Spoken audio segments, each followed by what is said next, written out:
Hello everyone! During the first war between the Horde and the Alliance, the Horde took Stormwind and they destroyed the city. Crown Prince Varian Wrynn managed to escape the city, and the Alliance of Lordaeron defeated the Horde and closed the Dark Portal behind them. They gave Varian his kingdom back, but the city lay in ruins, so they had to rebuild it. For this job, they recruited the Stonemasons Guild. This guild consisted of many different craftsmen from all over the kingdom who moved their families and lives just for this job. They chose Edwin VanCleef as their leader, and the amount of members has been described as a small army. This small army did a fantastic job. Not only did they rebuild Stormwind, they made it better than before, even including a section for the new dwarven and gnome allies. The gnomes then constructed the gigantic underground tunnel connecting Ironforge to Stormwind to make sure that their alliance stayed strong and that they could move troops and resources faster. Once the job was done, the Stonemasons wanted to be paid for their work, so they asked for their money. This project took several years, and by this time Varian had married Tiffin, she had given birth to Anduin, and the Black Dragon Onyxia had infiltrated Stormwind. Different sources claim different things about the following events. One side says that the nobles expected the Stonemasons to do the work for free as a service to their kingdom. Other sources say that the nobles simply didn't have the money that was promised to the Stonemasons. During Classic World of Warcraft, you had a questline that involved investigating the Defias Brotherhood. Defias Shaw, leader of the SI7, reports that the nobles had used up their funds by expanding their military presence throughout Elwyn and Stranglethorn. So they simply didn't have the money to pay the Stonemasons anymore. What we also know is that Onyxia had manipulated events, convinced the nobles that the Stonemasons were asking for too much money. Tiffin, on the other hand, was a supporter of the Stonemasons, and she urged Varian to pay them what they owed. Varian did his very best to convince the other nobles, but Onyxia, she had her claws deep within the council, and his words fell on deaf ears. The nobles didn't pay the Stonemasons what was promised, and naturally Edwin VanCleef spoke out against this. In response to this, the nobles ordered the Stonemasons Guild to disband, which was a huge mistake. The Stonemasons by that time figured that if Stormwind wasn't going to pay, then they would get their payment some other way. VanCleef led a riot through the street while the rest of his guild fled the city and moved to Westfall. During this riot, a single rock took the life of Varian's wife Tiffin and sent Varian in a deep depression. Now the Stonemasons were no longer under contract by Stormwind, and they started to call themselves the Defias Brotherhood. No longer a guild of just builders, now any who were down on their luck, thieves, criminals, any who stood against the House of Stormwind were welcome within the Brotherhood. VanCleef was not just any ordinary builder. In his youth, he was trained by Defias Shaw himself, with the idea of VanCleef possibly joining the SI7. This made him a very skilled and very dangerous man, and on top of that, he had connections. Connections built up in his lifetime as Stonemason, and the Defias Brotherhood grew rapidly. They recruited mercenaries like ogres, hired crafty goblins with their machinery. They had gnolls and kobolds in their ranks, and they took over several locations within the kingdom. They had the mines in Elwyn, had contacts within the House of Nobles of Stormwind, they had members in Duskwood, in Stranglethorn, but their main base of operations was within Westfall. Not only did they take the mines in that area, they also attacked the farmers of Westfall, burning down their crops and salting the land, hurting Stormwind even more. Over the years, the Defias Brotherhood grew into the hundreds, and no road was safe from their bandits. Stormwind didn't just sit on its hands while all of this was going on. They tried to take action against the Brotherhood, but their armies were already spread thin, so the people of Westfall had to take it upon themselves to take action. And they formed the People's Militia, a group of citizens who had enough, who realized that Stormwind could never help them, and they took it upon themselves to keep their land safe from the threats of the Defias Brotherhood. Their leader was named Grey and Stoutmantle, paladin and soldier of the Alliance during Warcraft 3. Fools! Our cause is righteous. Stoutmantle and his militia recruited heroes from the Alliance not only to kill the Defias, but also to find out where they were, who they were, and what they were up to. This involved a huge questline spreading over 3 zones, and eventually you would find out about the history of the Stonemasons and Edwin VanCleef himself. The Defias wasn't just about robbing people, that was a means to an end. Their bigger plan was to take revenge on Stormwind by building a gigantic juggernaut ship. This ship was crafted after the designs of the Horde, and they wanted to attack Stormwind from the sea. I couldn't find out exactly why this ship was such a huge threat. Apparently one single ship could deal massive damage to Stormwind, so let's just go with it. By the time that we find out about all of this, the construction of the ship was nearly complete, so something had to be done, and it had to be done fast. The heroes made their way through the Deadmines, killed several mercenaries along the way, until they reached the man who was leading it all. From the shadows he appeared together with his Defias blackguards. Lapdogs, all of you. The heroes prevailed, and they took down the man behind the Defias Brotherhood. Not only did they kill him, they also decapitated him to take his head with them to prove that he was really dead.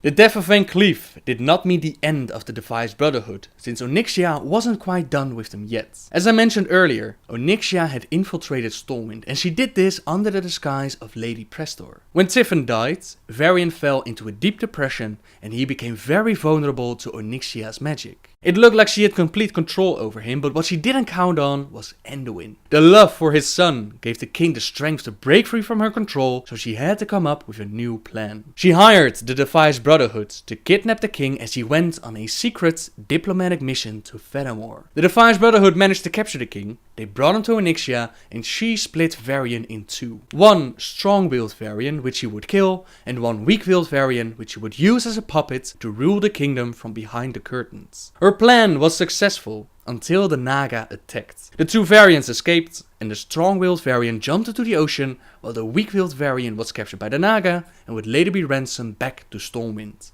The rest of the story is more about Varian, but the point is that the Defias Brotherhood is still alive and kicking. Chopping off one head of the beast did not kill their organization, and unknown to everyone was that VanCleef was not alone on the ship. He had a daughter, namely Vanessa VanCleef, and Vanessa saw how 5 so-called heroes murdered her own father and chopped off his head right in front of her own eyes.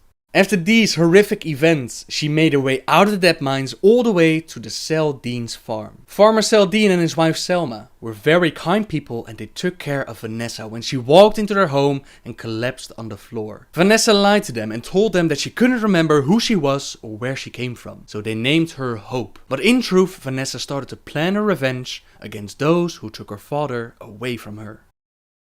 Time passed, and the Lich King started his war against the world. The People's Militia thought that the threat of the Defias Brotherhood was over, so they renamed themselves the Westfall Brigade, and they helped the Alliance in Northrend. Once the war was over, they returned home and saw that things had not improved. Anyone who was unfortunate enough to not have a job in the army became very poor. The land was riddled with beggars and thieves, and on top of that, Deathwing broke free and the cataclysm shook the world.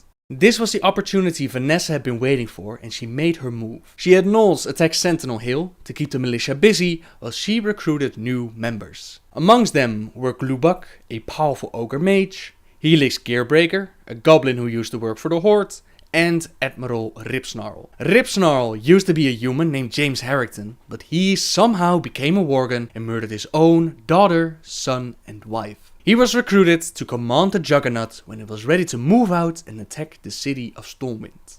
All of this story is not directly revealed when you reach Westfall. It all begins with the murder of poor old Blanchy and the farmer's Furbrow. This leads into a huge investigation, which reveals that it was Vanessa who put out the hit on the farmers, and that she's been busy resurrecting the Defias Brotherhood. She holds a speech in the middle of Moonbrook, telling the people that today is the day they'll make a stand.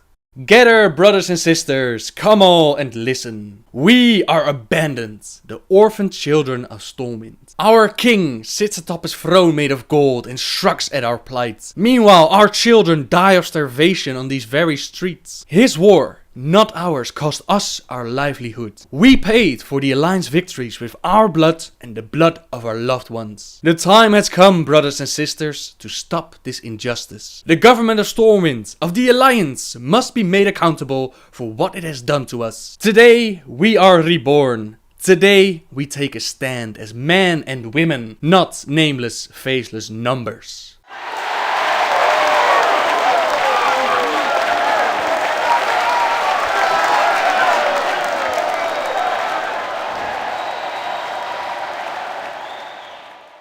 A vision within the Deadmines shows you that Vanessa is VanCleef's daughter, and you quickly return to Sentinel Hill to report the news. You bastards will burn for what you did. Out of the tower, Hope Seldean moves to the group gathered. In her disguise, she was able to overhear everything that the militia did, and as promised, the day of reckoning had come. Vanessa revealed herself, and out of the shadows the Defias Brotherhood struck, freeing Captain Ripsnarl and burning Sentinel Hill to the ground. Before Vanessa left, they asked her why. Why did the Fur Brawls have to die? To which Vanessa explains that they had recognized her for who she really was. She couldn't take the chance of being exposed, so the farmers had to die, although she took no pleasure out of their deaths. She decides to spare your life, since you've helped her with her cause, even if you didn't know it yourself. With Sentinel Hill burning, you're sent to Stormwind to warn the king about what had happened. In response, Varian promises to send more troops to Westfall to reclaim the hill. This took care of the immediate threat, but we still had to worry about the Defias within the Deadmines. We got the task of clearing out the Deadmines once again, and along the way we took out Vanessa's henchmen. At low level, Captain Cookie will come out and act as a decoy, but at level 85 we faced off against the real kingpin of the Defias Brotherhood. I've been waiting a long time for this, you know.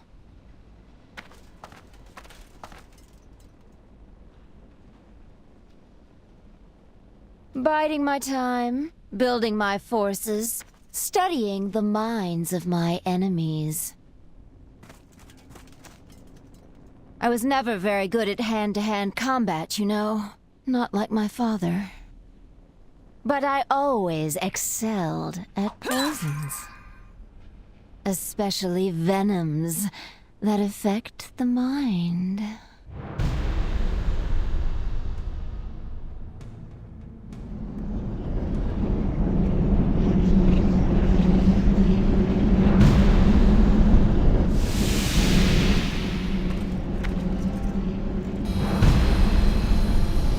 Poor Glubtalk. When his powers manifested, his own ogre mound was the first to burn. Deep within his soul, the one thing he feared most of all was himself. Most rogues prefer to cloak themselves in the shadows, but not Helix.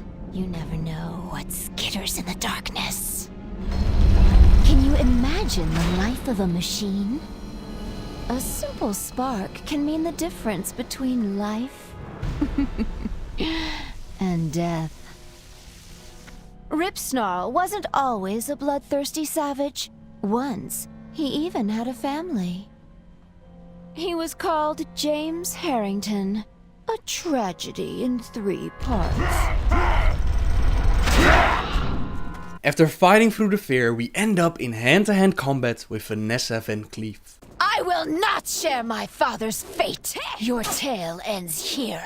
She wasn't as trained as her father was, but she was smart and she came prepared. She rigged the ship with several explosions, which took out many of the first-time adventurers who didn't know about the ropes. Fools! This entire ship is rigged with explosives! Enjoy your fiery deaths!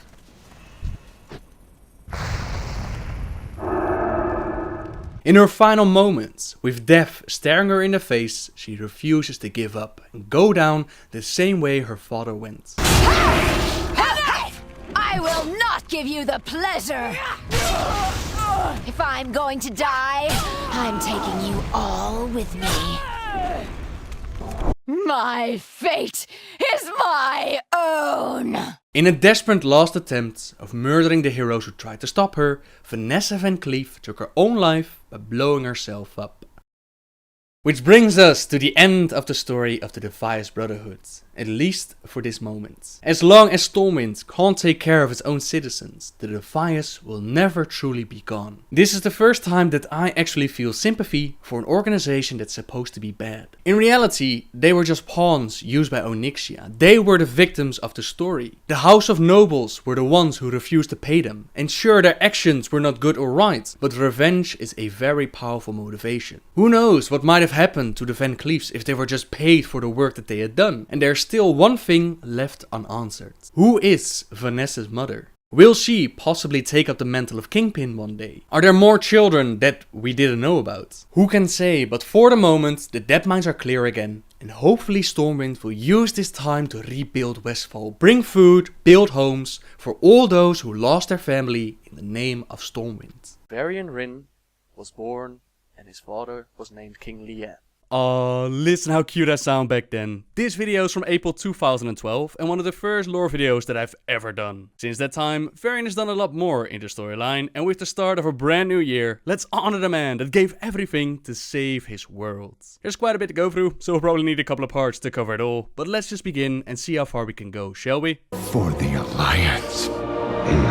Varian Rin was born into the royal family, prince to the kingdom of Stormwind. His father, Lane Rin, ruled the kingdom, and at his side were his childhood friends Anduin Lothar as a warrior, a knight's champion to the king, and the guardian Medivh. The Guardian was magically empowered to defend the kingdom, and things were relatively peaceful for a time. That is, until the spirit of Sargeras, hidden within Medivh, made contact with the Orcish warlock Kil'jaeden. Sargeras wanted to weaken the world and get it ready for Legion invasion, and the Orcish horde were perfect for this task. They worked together on opening the Dark Portal, war was spreading to Azeroth, and Stormwind rallied to defend its kingdom. The good side of Medivh was still doing his best to fight back against Sargeras, and he was placing people around him who could be his downfall. People like his apprentice Khadgar, but also the half-orc, half-Draenei, Garona half-Orcan. Garona was bred and trained in order of Kil'jaeden to become the perfect assassin, had spells placed on her mind to keep it obedient, and she was sent by Kil'jaeden to keep an eye on Medivh. She eventually revealed herself to Khadgar, seeing humans as a potential means of escaping Kil'jaeden, and they eventually discovered Medivh's corruption. Quickly fleeing the town of Karazhan, they made their way to Stormwind to inform them all about what was going on. Anduin Lothar believed them, and together with some more soldiers, they made their way back into the tower to confront the Guardian. There, a vision was shown to Garona and Khadgar, a vision in which her future self, she murdered King Lane, and both of them knew it to be true. Regardless, the vision ended and the battle with Medivh was on. He literally drained the youth out of Khadgar, making him look like a very old man, but together they were able to stab him, and as Sargeras tried to manifest, they chopped off his head and they put an end to this threat. The threat of Sargeras might have been dealt with, but the Horde's invasion was still on its way. Despite the vision that they had seen in the tower, Garona was still allowed into Stormwind's court, and she became a trusted confidant to the king. They now had to defend the realm without the powers of the Guardian at their side, so Lothar, champion of Stormwind, he rallied their people in an attempt to stop the massive numbers of the Horde. Perhaps they believed that the vision they were shown was not guaranteed, and this would be a great mistake. Kil'jaeden's spells placed in Garona's mind, the very weapons in her hands, they manipulated her and they forced her to do the unthinkable. Bad news, sire. The clans are united under Black Hand in this assault. They will stand together until Stormwind has fallen. Kil'jaeden is bringing up his warlocks by nightfall. Until then, the Blackrock clan will be trying to take the eastern wall. 1,000 deaths. We will hold until the reinforcements come. As long as men with stout hearts are manning the walls and the throne, Stormwind will hold. The Orc leaders agree with your assessment. Varian walked into the room and he found Garona clutching the bloody knife. Tears were streaming down her cheeks. Stormwind was eventually destroyed by the orcs, and Anduin Lothar took all those that he could, including Prince Varian and Khadgar, and they set sail to the land of Lordaeron. The world had to be warned about the threat of the Horde. None could stand alone in this war. They had to unite and fight back.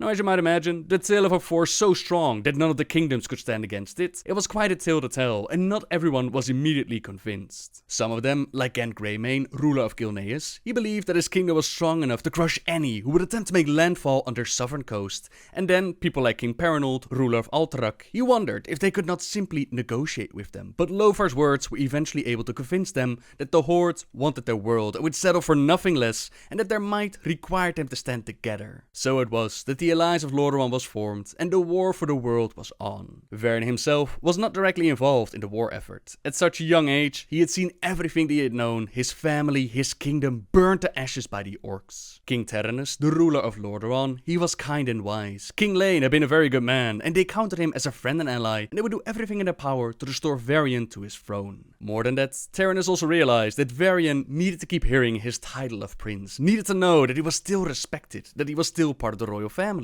when he had lost absolutely everything but his life. The boy was left in the care of Taranis' son Arthas, who didn't really know what to say to Varian, so he told him about this fowl that he had seen being born yesterday. It sounded insane, but it was the first thing that sprang to his mind, and he spoke earnestly. Varian turned toward him and gazed at him for a long moment. Emotions flitted across his face: offense, disbelief, gratitude, yearning, understanding. Suddenly, the brown eyes filled with tears, and Varian looked away. He folded his arms and hunched in on himself. His shoulders shaken with sobs, he did his best to muffle. They came out anyway. Harsh, raking sounds of mourning for a father, a kingdom, a way of life that he probably hadn't been able to grieve until this precise minute. Arthas squeezed his arm and felt it rigid as stone beneath his fingers. "I hate winter," Varian sobbed, and the depth of the hurt conveyed by those 3 simple words, a seeming non-sequitur, humbled Arthas. Unable to watch such raw pain, yet powerless to do anything about it, he dropped his hand, turned away, and stared out the window. Outside, the snow continued to fall. These 2 boys grew very close during their time together. Although their first meeting had been laced with grief and awkwardness, Arthas had discovered that Varian had actually a strong spirit and a generally optimistic outlook. They also discovered that Varian was far superior when it came to fighting. Taranis had always been trying to protect his son, which is why his training hadn't really begun yet. Varian's father had also tried to protect him, but he had failed. The realities of life have a way of intruding like that, but Varian promised his new friends that when the war was over and proper trainers could be spared again, that they would talk to the king together. And the war would eventually be over. The Alliance of Lordaeron, they were able to defeat the Horde, but the price of the victory was great. Many lives were lost, including that of Anduin Lothar, but they had reclaimed the world and rebuilding had to be done. The orcs that surrendered, they were placed within internment camps, while the reconstruction of Stormwind and even the building of Netherguard Keep, aiming to keep an eye on the Dark Portal, they were placed upon the shoulders of the Stonemasons Guild. The leader of this guild was Edwin VanCleef, and the camps and all this rebuilding, it naturally cost a lot of gold, which once again led to a bit of discussion amongst the rulers. Greymane particularly wondered why they had to spend so much gold on a wall, a tower and a single keep, just to keep an eye on the Dark Portal, but Varian asked them how great of a price they put on their safety. Nothing worth having ever comes cheaply, and Taranis, he was very proud of the recently crowned young king of Stormwind, who had grown up to be a clever, charming, noble young man, a natural leader and a gifted diplomat for one so young, despite all they had lost at such a young age. Their gold was put to good use, since Stormwind had not only been rebuilt, it was even stronger and better than before. They've added the Dwarven district, they've added the deep run tram constructed by the gnomes to make passage to Ironforge easier, and this kept the alliance between the humans and dwarves strong. Building Netherguard Keep was also a very good idea, since the Dark Portal would reopen and the Horde came back to Azeroth. This time, not in an attempt to conquer the planet, this time they came to collect powerful artifacts, which allowed them to open up more portals and invade different worlds. The Alliance of Lordaeron, the Sons of Lothar, they figured out what was going on, and they realized that they could not let the Horde go through with this. They could not allow them to spread the same pain and suffering as they had brought to Azeroth, so people like Turelion, Illyria Windrunner, Khadgar, Círdan Wildhammer, and Danav Trollbane, they took their troops and they ventured forth through the Dark Portal to take the battle to the Orcs' own worlds. They were successful in stopping them from invading different worlds, but they were also forced to close the Dark Portal from Draenor's side. The people back in Azeroth, they had no idea what actually happened to them, if they were still alive or all gone. So to honor these brave Sons of Lothar, statues were built in front of Stormwind, so that all who would enter the city, that they could gaze upon those who had given their all to save the world.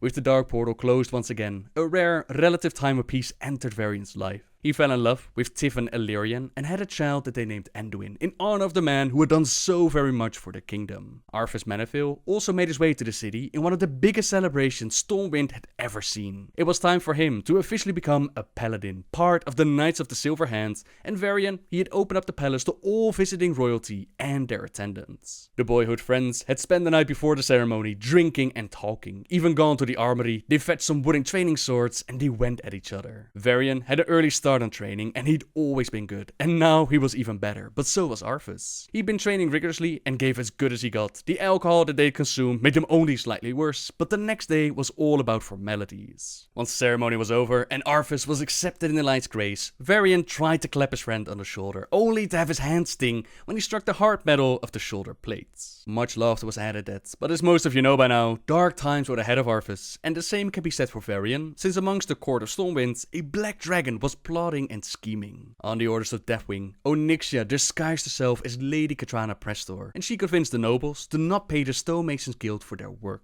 In this time, Varian was busy riding from one end of his kingdom to the other, protecting his people from raiding parties of orc stragglers and meeting with spies who were searching for the assassin Garona. And on top of all of that, he was directing the restoration of his kingdom. He was gone for months on end and had delegated the rebuilding of Stormwind Keep to the House of Nobles, but upon returning, he did his best to mediate the situation and he failed. For not getting paid, VanCleef led his guild rioting through the streets as they escaped the city. The riot was dangerous and chaotic, and in the mass of confusion, Varian's wife Tiffin was killed.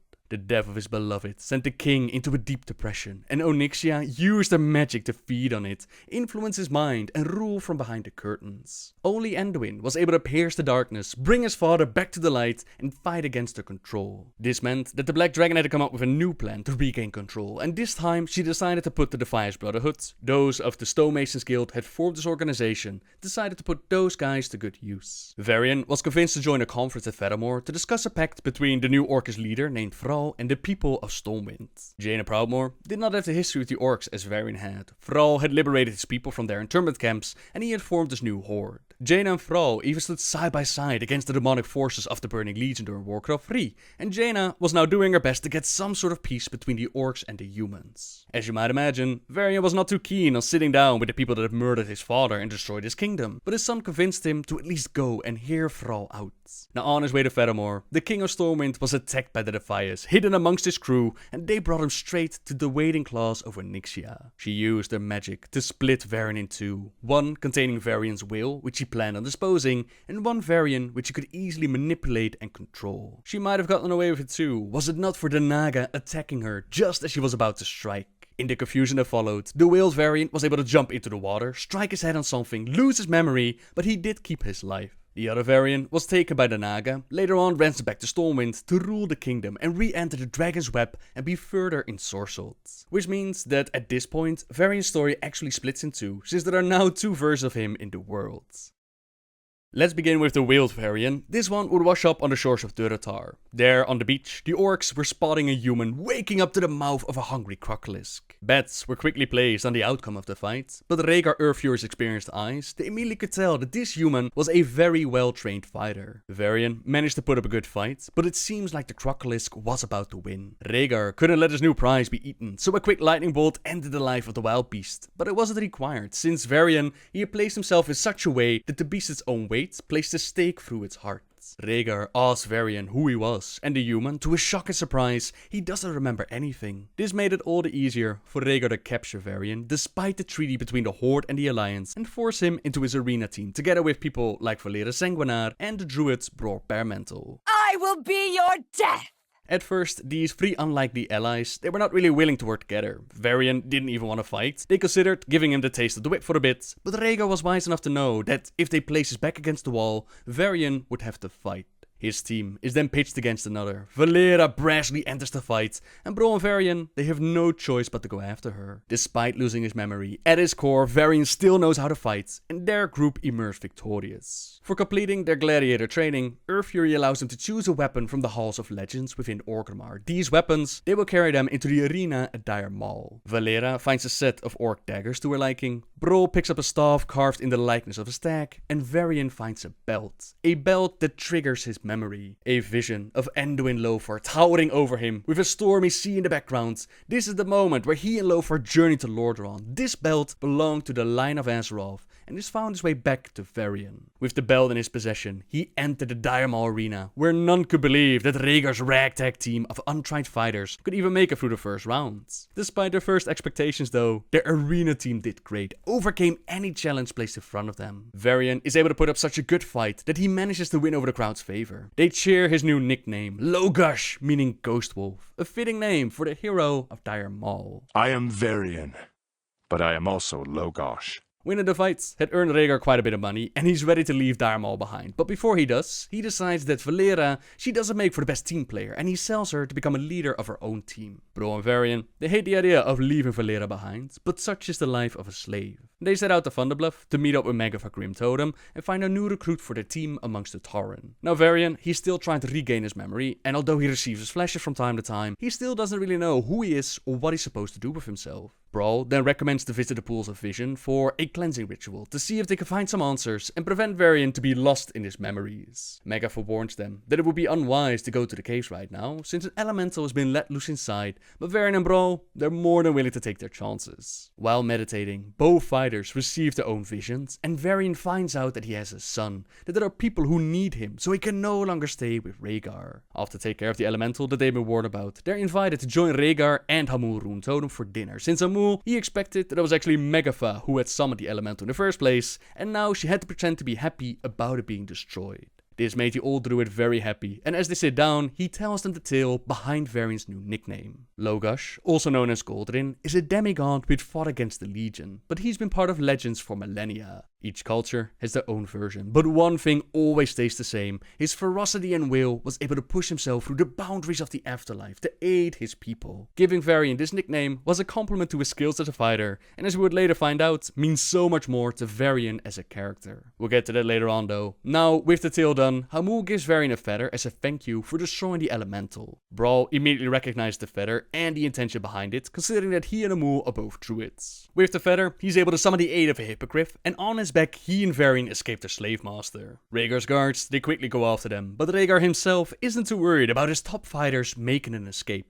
They've earned his investment in them 1,000 times over at Dire Maul, and he always knew that this day was coming. The comics then dive a little bit deeper into Brawl's story arc, until he and Varian, they meet up with Thrawn the Westwind, who then tells them to go to the king's original destiny, to go back to Feathermore Isle. There, the human sorceress Jaina Proudmoore, she doesn't recognize Varian at face value, and she helps Varian with recovering more of his memory. They discover that he must be Varian Wrynn, the lost king of Stormwind. They'd given up hope on him, but despite not being able to uncover all his memories, Jaina is certain that he's the one, and he must make his way back to Stormwind, but to do so carefully. They don't know the identity of his enemies, and his son Anduin is still in the city. His life is still at risk. A ship carried the king, Brawl, and even Valera, who by this time had escaped a new team, found a way back to them. All of them set sail across the sea. Their journey is not that easy though. Once again, the Naga are on the attack, and these are the same Naga that also captured and ransomed the other Varian. In their struggle, the Naga Siren strikes at Varian with lightning, which is why he has the scar on his face. No one, not the Naga nor the Scourge, nor the fiery lords of the Burning Legion, will keep Varian away from his people. He might be king, but he's still every inch the champion gladiator, as he slices the Naga Siren in two. Their journey to Stormwind would take them to Manifil Harbor and eventually even Ironforge. But first, let's talk about what happened with the other Varian, since, like I mentioned, this version was missing for a while, and in his absence, young Anduin Wrynn, he was crowned king, which is why back in Classic, we had King Anduin in Stormwind. While truthfully, he was only a figurehead, and people like High Lord Bolvar Fordragon and Lady Katrana Prestor, they were the real rulers in Varian's absence. Over a year ago, after leaving the city on his diplomatic mission, the people gathered to welcome the lost king home, ransomed back with the money earned from a special tax, money once again taken from the people. They had paid a hefty price to see their king return, and worse yet, this Varian didn't at all seem concerned about the well-being of his citizens. He only had eyes for the beauty of Katrana, for balls and hunts. When Magni Bronzebridge showed up to ask for aid against the Darkheiden dwarves, Varian, or I should say Katrana, they flat out refused the dwarf with the excuse that it was more a personal war, considering that Magni's daughter Moira, she had left him, fallen in love, and even got pregnant with the leader of the Dark Irons. Insulted to the core, Magni was more than ready to leave the city and find out more about this real Varian he had been told about by Jaina. Anduin didn't understand what was going on. This was not the father that he had known, and he talked about his suspicions with Magni, and he also asked Bolvar to investigate.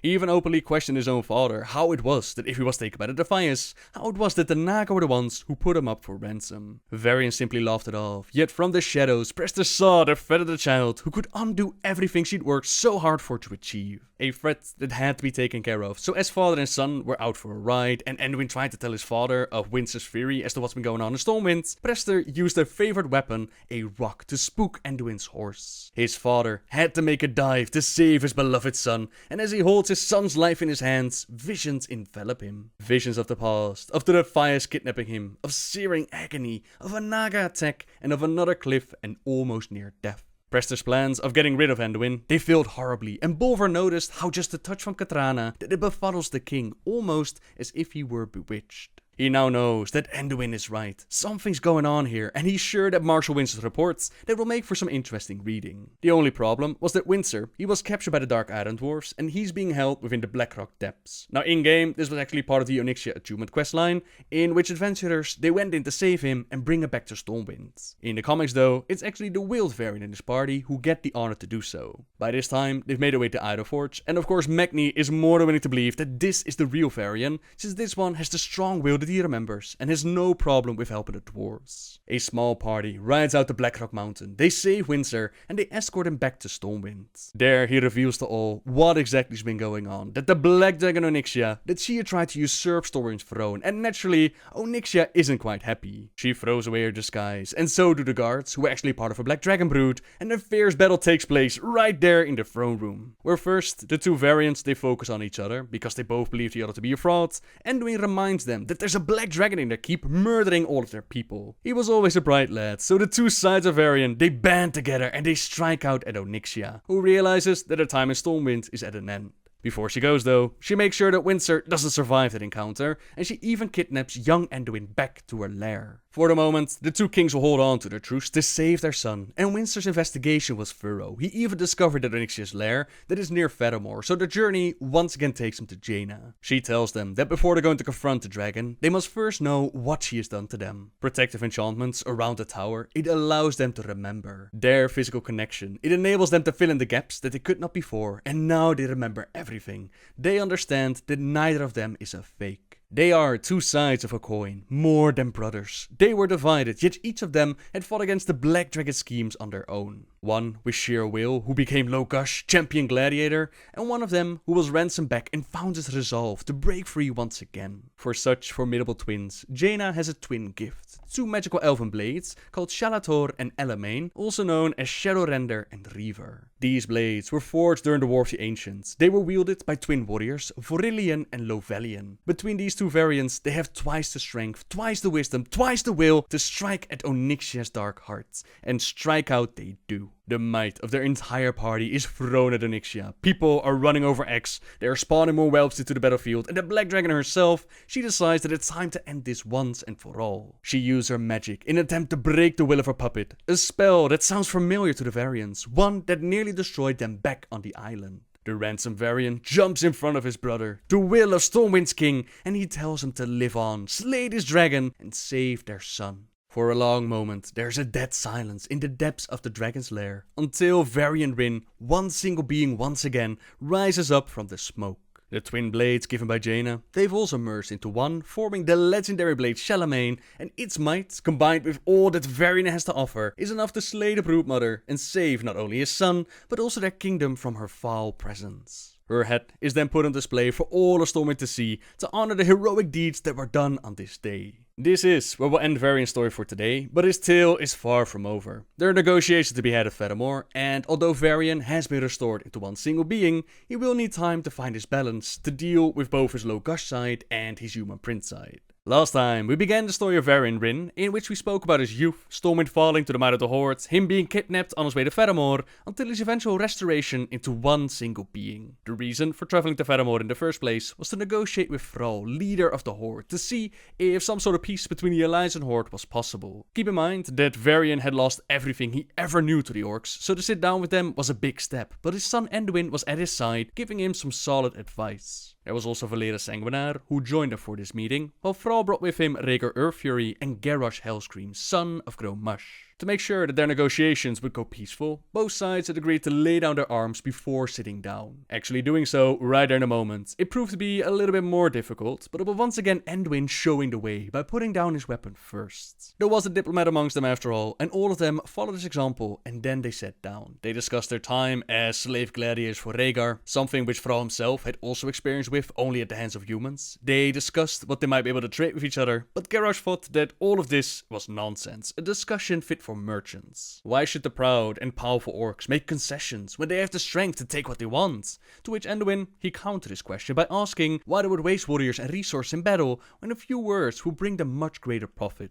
Against all odds, the negotiations were going well, and Thrall and Varian, they were getting along with each other. That is, until Garona half-Orcan, the same Garona that had murdered Varian's father, she attacked at Fedamore. She had been found by the Ogre Cho'Gall, someone who would work closely together with Gul'dan, and he knew about those magical spells placed on her mind. She was once again forced to fight, and accusations were quickly tossed around. Garrosh saw this as human treachery, while Varian, he recognized Garona immediately, and he believed that she was an assassin sent over by Thrall. It was clear to him that treachery still remained the orc's main tool of diplomacy, while Thrall, he had no idea who this even was. Those that could look beyond their prejudice, they saw that races of both factions were fighting with Garona, but the damage was already done. Despite being able to fight back and even capture Garona, the negotiations at Fedamore had failed. Jaina would continue the story with Garona and discover Cho'Gall's plans, but Varian and Thrall, they had to return home to focus their attention on the Scourge threat, since by this time, Arthas the Lich King, he'd woken up and it was time to begin the expansion, Wrath of the Lich King. After repelling the initial invading force during the pre-event, both the Alliance and the Horde, they ventured forth into the cold heart of Northrend.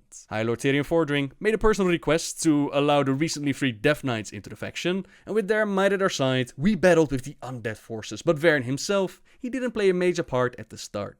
Instead, we saw heroes like Bolvar Fordragon take the stage, as both the Alliance and Horde, they tried to work together at the Wrathgate, but there, tragedy struck. Arthas! The blood of your father, of your people, demands justice! Come forth, coward, and answer for your crimes!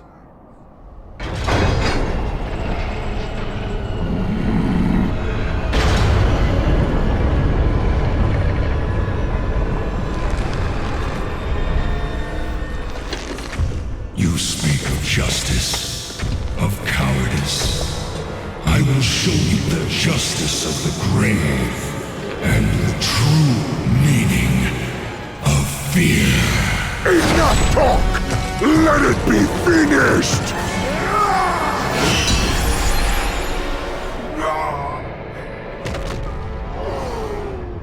The Lich King was able to one-shot Draenor Saurfang, Varrock Saurfang's son, and he claimed his soul. On top of that, Sylvanas Windrunner and the Forsaken, they'd been developing a plague that would kill both the living and the undead. She was hell-bent on claiming vengeance for what Arthas did to her, but what she didn't know was that the Dreadlord Varimafras and Grand Apothecary Putris, they were not loyal. You will pay for all the lives you've stolen, traitor!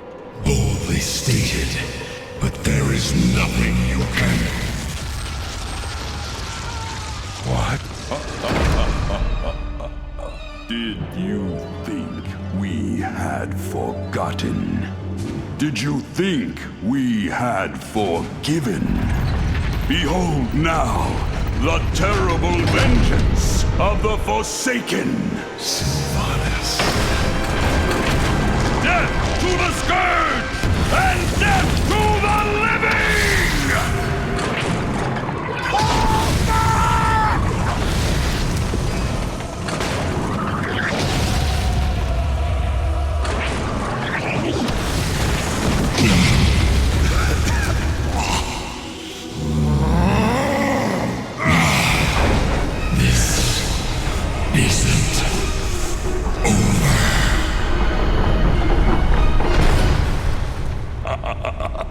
Now, all can see.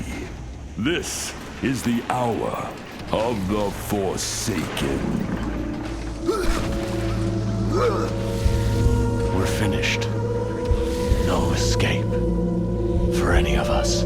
Both the Alliance and Horde were hit hard by the Forsaken's devastating weapons. Sylvanas had not expected this betrayal, and she also lost her Undercity. Naturally, Varian was extremely pissed at what had happened. Sylvanas might have been betrayed by these people, but Thrall still allowed her to develop this plague in the first place. They had lost Bolvar Fordragon, the man who had always been there for him, had been trusted with ruling the kingdom in his stead, and had saved his life countless of times. It was time to make those responsible pay for their crimes, as both sides went in for the battle for the Undercity, but of course each of them had their own motivations. Heroes of the Alliance, your king calls. Gather behind me at the entrance to the sewers. Hidden inside this defiled city is the wretch responsible for murdering our brothers and sisters at the Wrathgate. He must be brought to justice. The march upon the Undercity begins now. Be empowered by your king's strength. Follow me, heroes, for the glory of the Alliance.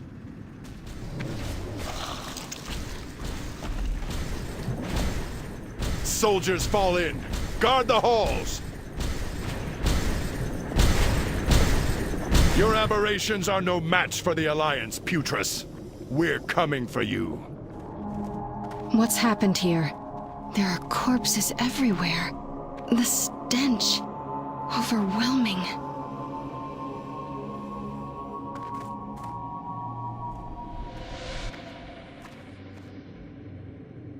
Horde. By the looks of the struggle, they're here in force. Somewhere. Stay alert and on guard. There's no telling what horrors await us.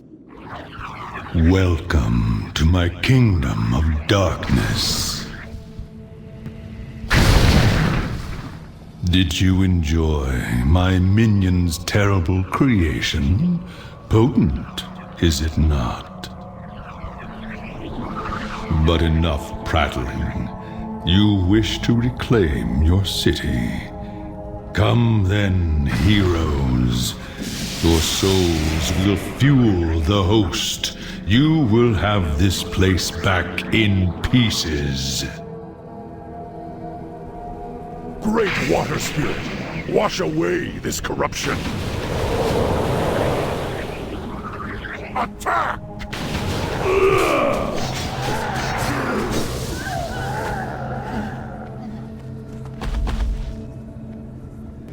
Is that all, demon? Have you nothing left to throw at us?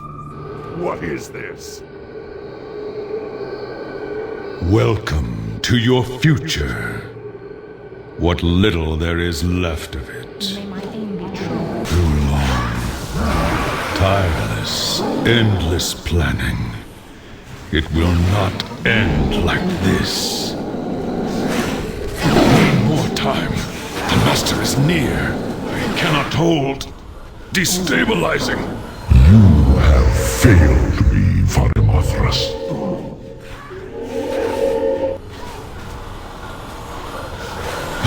1,000 pardons, Master. I will deal with these intruders myself.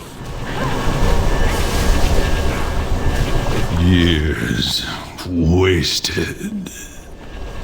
We are victorious! The Undercity belongs to the Horde once more! Loktar! There's nowhere to run, monster.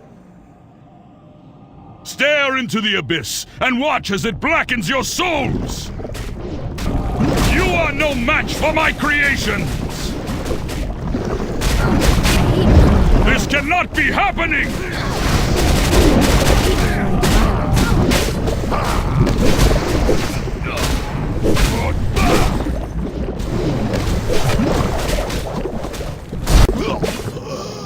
And justice is served.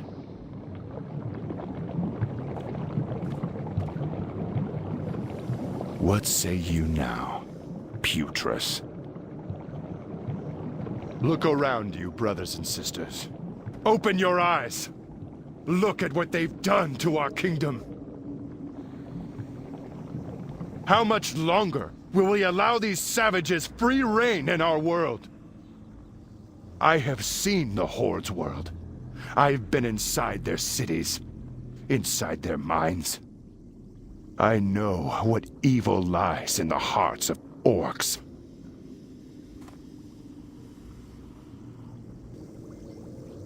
The Undercity belongs to the Horde once more! Loktar! Thrall, here.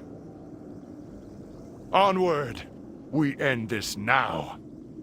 Varian, stop! I won't help you do this. You should all know. The orcs have a battle cry. Loktar Ogar. It means victory or death. Fitting. To the throne room! I was away for too long. My absence cost us the lives of some of our greatest heroes. Trash like you and this evil witch were allowed to roam free. unchecked. But the time has come to make things right. To disband your treacherous kingdom of murderers and thieves. Putris was the first strike. Many more will come. I've waited a long time for this, Thrall. For every time I was thrown into one of your damned arenas. For every time I killed a green-skinned aberration like you. I could think of only one thing. What our world could be without you and your twisted horde. It ends now, Warchief. Attack! For Stormwind! For Bolvar! For the Alliance! Varian, no! Stop!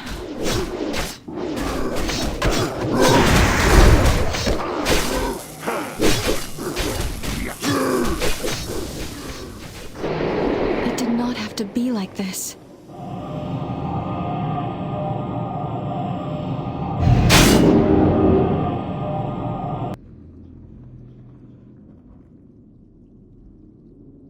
It ends like it began. All that we have fought for in this world is lost.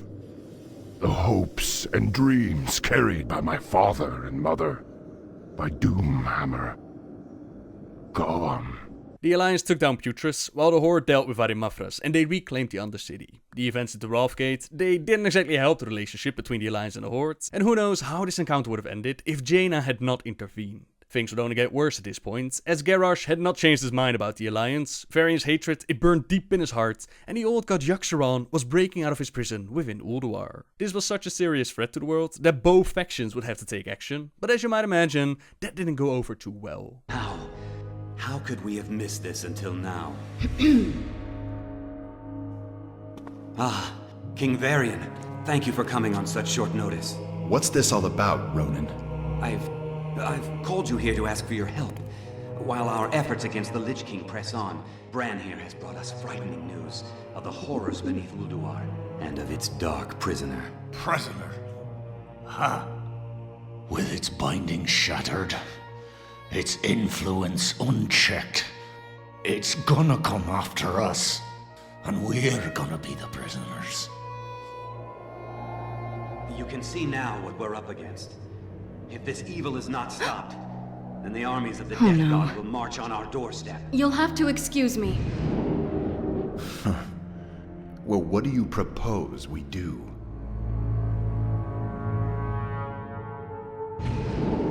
Thrall, what are you doing here so soon? The summons sounded dire, Jaina. What's happened? Bran Bronzebeard's forces assaulted the gates of Ulduar. They battled the Iron Lords and their cursed minions. Evasive action! Evasive action!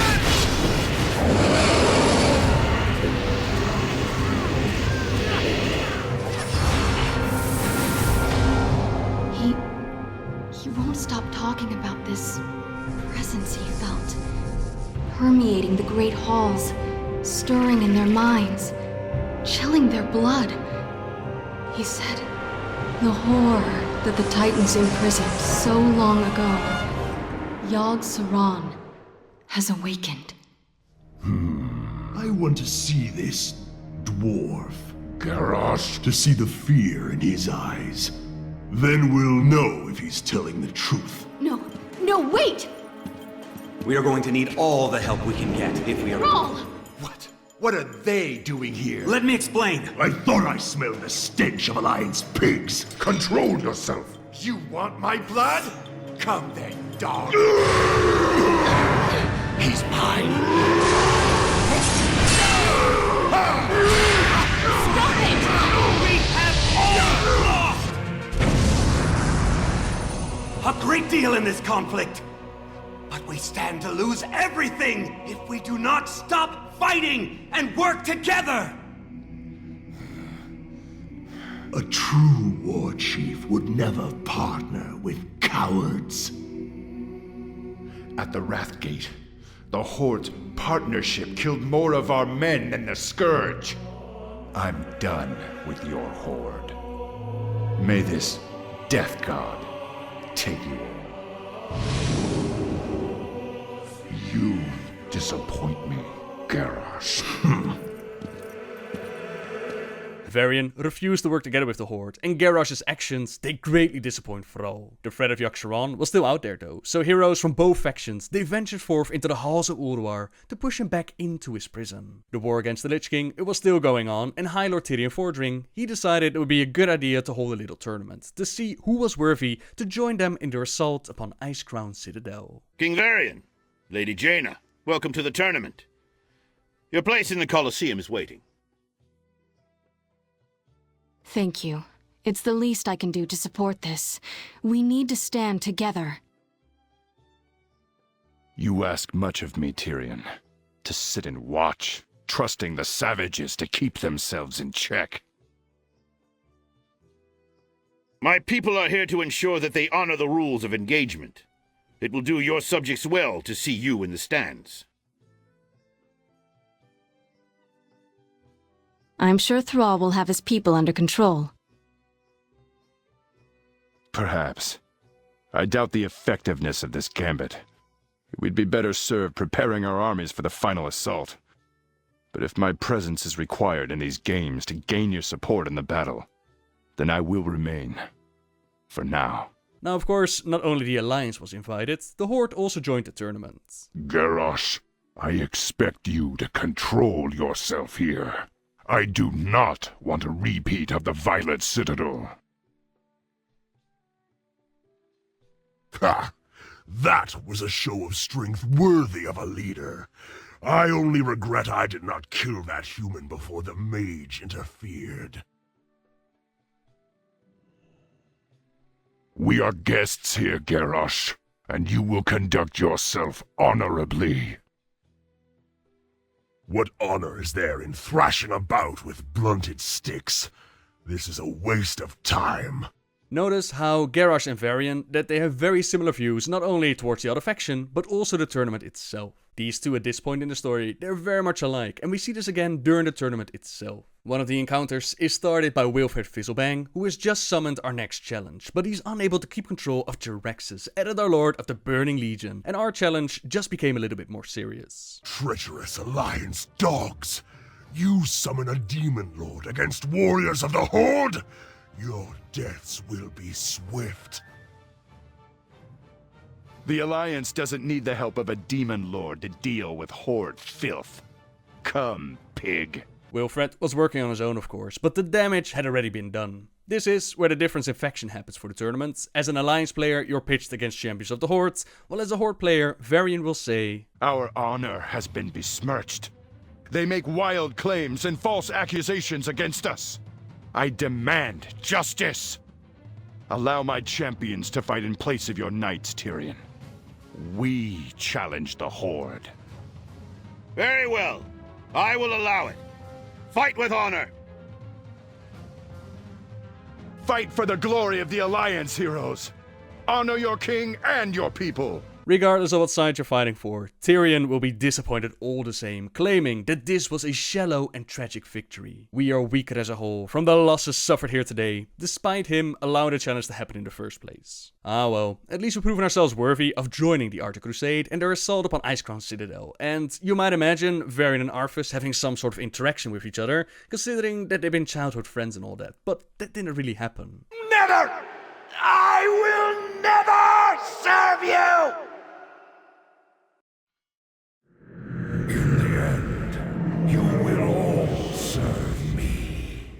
Instead, we discover that Bolvar Fordragon is in the hands of the Lich King, he's being tormented, and there might still be a chance to quell the unrest between the Alliance and the Horde if they're able to save the Paladin. Both Muradin and Sourfang, they rush to their ships to take the upper citadel, and in the sky, they have a little fight with each other to decide who gets to save Bolvar and restore peace between the factions. Why not simply work together, you might ask? Very good question. Either way, one of the factions will shoot the other out of the sky, and before they can move further into the citadel, they must first face another victim of the Wrathgate. Join me, Father. Join me, and we will crush this world in the name of the Scourge, for the glory of the Lich King. Dranosh Sourfang now turned into a Death Knight, and I don't believe that they've ever confirmed which side of the story is the real event lore-wise, but for the sake of Varian's story, I'll go with the Alliance version. A lone orc? Against the might of the Alliance? Charge!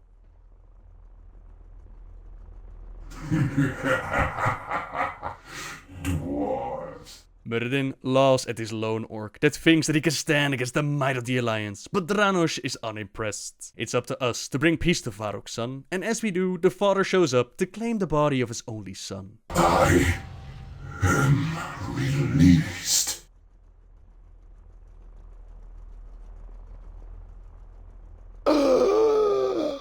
That was Sourfang's boy, the Horde commander at the Wrath Gate. Such a tragic end. What in the... There in the distance! Soldiers, fall in! Looks like the Horde are coming to take another shot! Don't force me hand, orc.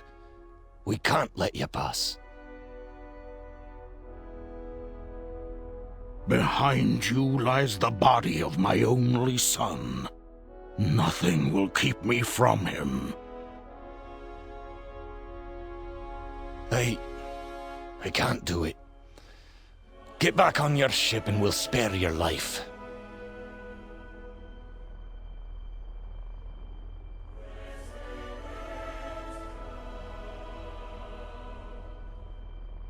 Stand down, Muradin. Let a grieving father pass.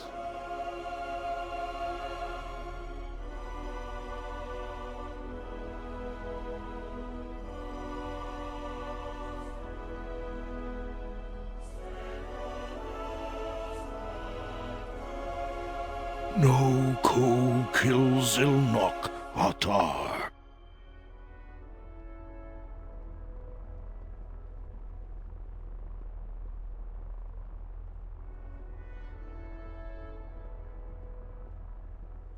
I will not forget this kindness. I thank you, Highness. I was not at the Wrathgate, but the soldiers who survived told me much of what happened. Your son fought with honor. He died a hero's death. He deserves a hero's burial.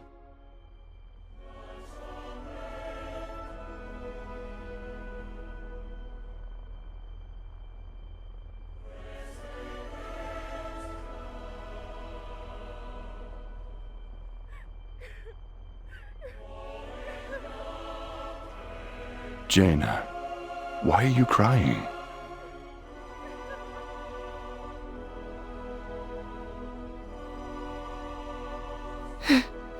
It was nothing, Your Majesty. Just... I'm proud of my king. Muradin, secure the deck and prepare our soldiers for an assault on the upper citadel. I'll send out another regiment from Stormwind. Varian shows respect and honor to Varrok, an orc of the Horde who appreciates his kindness. Quite a drastic change from the Varian that we saw only a few patches back, wishing for the Horde to be taken by the Death God. Perhaps the words of Tyrion during the tournament had some influence on him. Perhaps Sourfang is such a badass that he can make even Varian change his mind. But this was one of the first signs of the road that they planned for Varian. He wouldn't show up for the rest of the expansion with the fight against the Lich King. That honor was for Tyrion forging. And at the end, with Arthas the Lich King defeated, Bolvar took the role as Jailer of the Damned. It's interesting when you compare the story of Garrosh and Varian with each other, whereas right now they're very similar in their mindset, right? But it would soon drift apart, with Garrosh diving even further into his desire for blood, and Varian actually doing the opposite. He would have to learn to live with both his Logar side and his King Varian side, take lessons from people like Jaina and his son Anduin. The road before him is still a long one, but this is where we'll end the story for today. Last week, we talked about Varian finally sitting down with the Horde of Faramir, which was interrupted by Corona half-Orcan. Tensions ran high between the factions, and would only flare up with events like the Wrathgate and the Battle for the Undercity. Within Icecrown Citadel, Varian showed the first signs of figuring out that not all of the Horde were the monstrous murderers that he knew from his childhood, and the next part of his story arc is not that much shown in game, but it plays out in the novels. So, let's begin, shall we?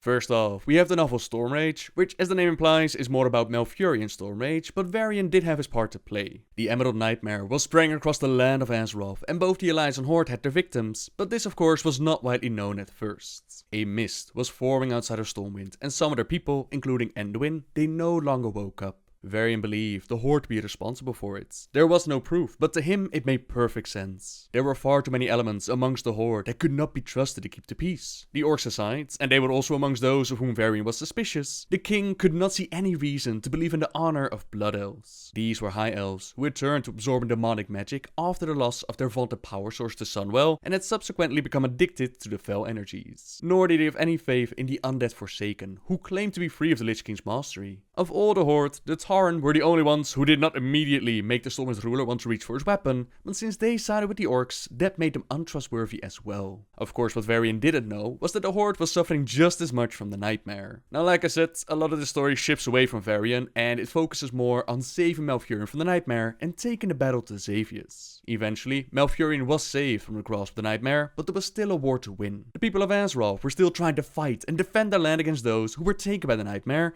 and they now struck out against former friends and allies. Malfurion made contact with those still resisting, to stand together in the Emerald Dream to fight back against the Nightmare at its source. Varian heard Malfurion's voice in his mind, and at first he refused to lay down his arms and fall asleep. But one of his blows did not knock out the target, but instead killed the innocent sleepwalker. He snarled and told Malfurion that whatever he was planning to do, he should do it quick. Under the guidance of the Archdruid, Varian, and so many more from all factions and races, they entered the Emerald Dream. It was Varian who was chosen by Malfurion to lead them all, and of course, at first Varian wants nothing to do with it. The king looked outraged at the sight of the orcs. "I won't lead this filth. Let the Nightmare take them and be damned." "As it took your son, and so many others in Stormwind City," Malfurion said. "Only by defeating the Nightmare can you ever hope to have Anduin return to you, and that can only happen if we all work together." Varian visibly struggled between his hatred and his love, and he eventually loved one out. Now though, many of the Horde looked reluctant to join any force led by Varian, but then the Tauren leader Bane, he took up a place by the human. "I will trust that this one, chosen by a friend of my people, will act with honor towards all." The Tauren's declaration shattered resistance, and the forces of Azeroth under Varian's leadership, they moved out. The King of Stormwind raised his sword, what was actually part of his dream form, and he led his host forward.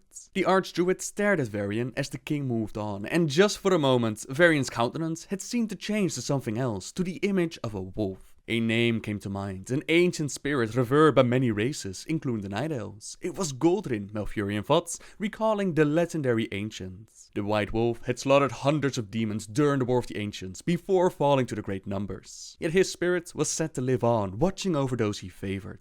"May you be one of those," the Archdruid concluded, aware they had likely imagined what he had seen. "May Goldrin watch over you and all those marching to meet their enemy." And watch over them it did, yet the victory did not come easy. As the force of Azeroth battled with the might of the Nightmare, their physical bodies were still under attack, causing their dream form to die with their physical form. Images of their loved ones assaulted their minds and affected morale, but as the army tried to hold the Nightmare's attention, people like Malfurion, Turon the Whisperwind, Bror Bearmantle and Fura, they worked together on fighting the root of the corruption and the Nightmare Lord Xavius. The day was eventually saved. Malfurion returned to lead his people together with his beloved Tyrande, and as he restored the dream forms back to the body, he spared a brief moment to savor one's sight. That of the king rushing to his son, and the pair holding one another tight. The threat of Nightmare was dealt with for the moment, and it wouldn't resurface until the expansion Legion. But of course, this is Warcraft, and peaceful times don't often last for long. Just before the Cataclysm, the people gathered within the Cathedral of Light to remember the thousands who had sacrificed their lives in the war against the Lich King. Varian and Anduin, they were present of course, but even Jaina Proudmoore had made her way to Stormwind. 2 Night Elf Sentinels stepped into the Cathedral to speak with King Varian. Despite the treaty between the Alliance and the Horde, there had been an attack in Ashenvale, and this was no ordinary skirmish. The attack had been brutal. The victims were hacked up in pieces. They were skinned. The Sentinels weren't sure if they were alive during that event, but their skins were hung up and written in elven blood were the symbols of the Horde. By now, you can probably imagine Varian's immediate response to this. His Logar side took hold, accusing Thrall of being behind this, and blaming Jaina for not letting him kill the orc when he had the chance. Jaina did her best to calm the King of Stormwind. She had fought besides the war chief, had been personally involved in the negotiations for the treaty. They had no proof that Thrall had actually ordered this attack, and it wasn't like he could be held responsible for the actions of every single orc.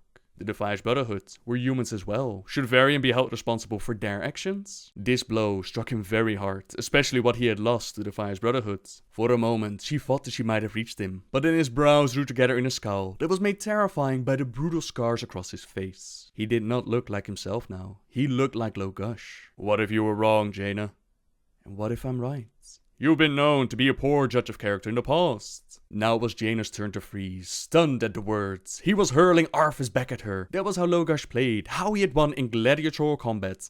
Dirty, using every tool at his disposal in order to win at all costs. Many of us knew Arthas well, Varian. Including you. You lived with him for years. You didn't see the monster he would become. Neither did his father nor Uther. No, I didn't. But I'm not making the same mistake again, and you are. Tell me, Jaina, if you had seen what Arthas would become, would you have tried to stop him? Would you have had the guts to kill your lover? Or would you have stood by, peace at all cost, a mewling little pacifist who... Father.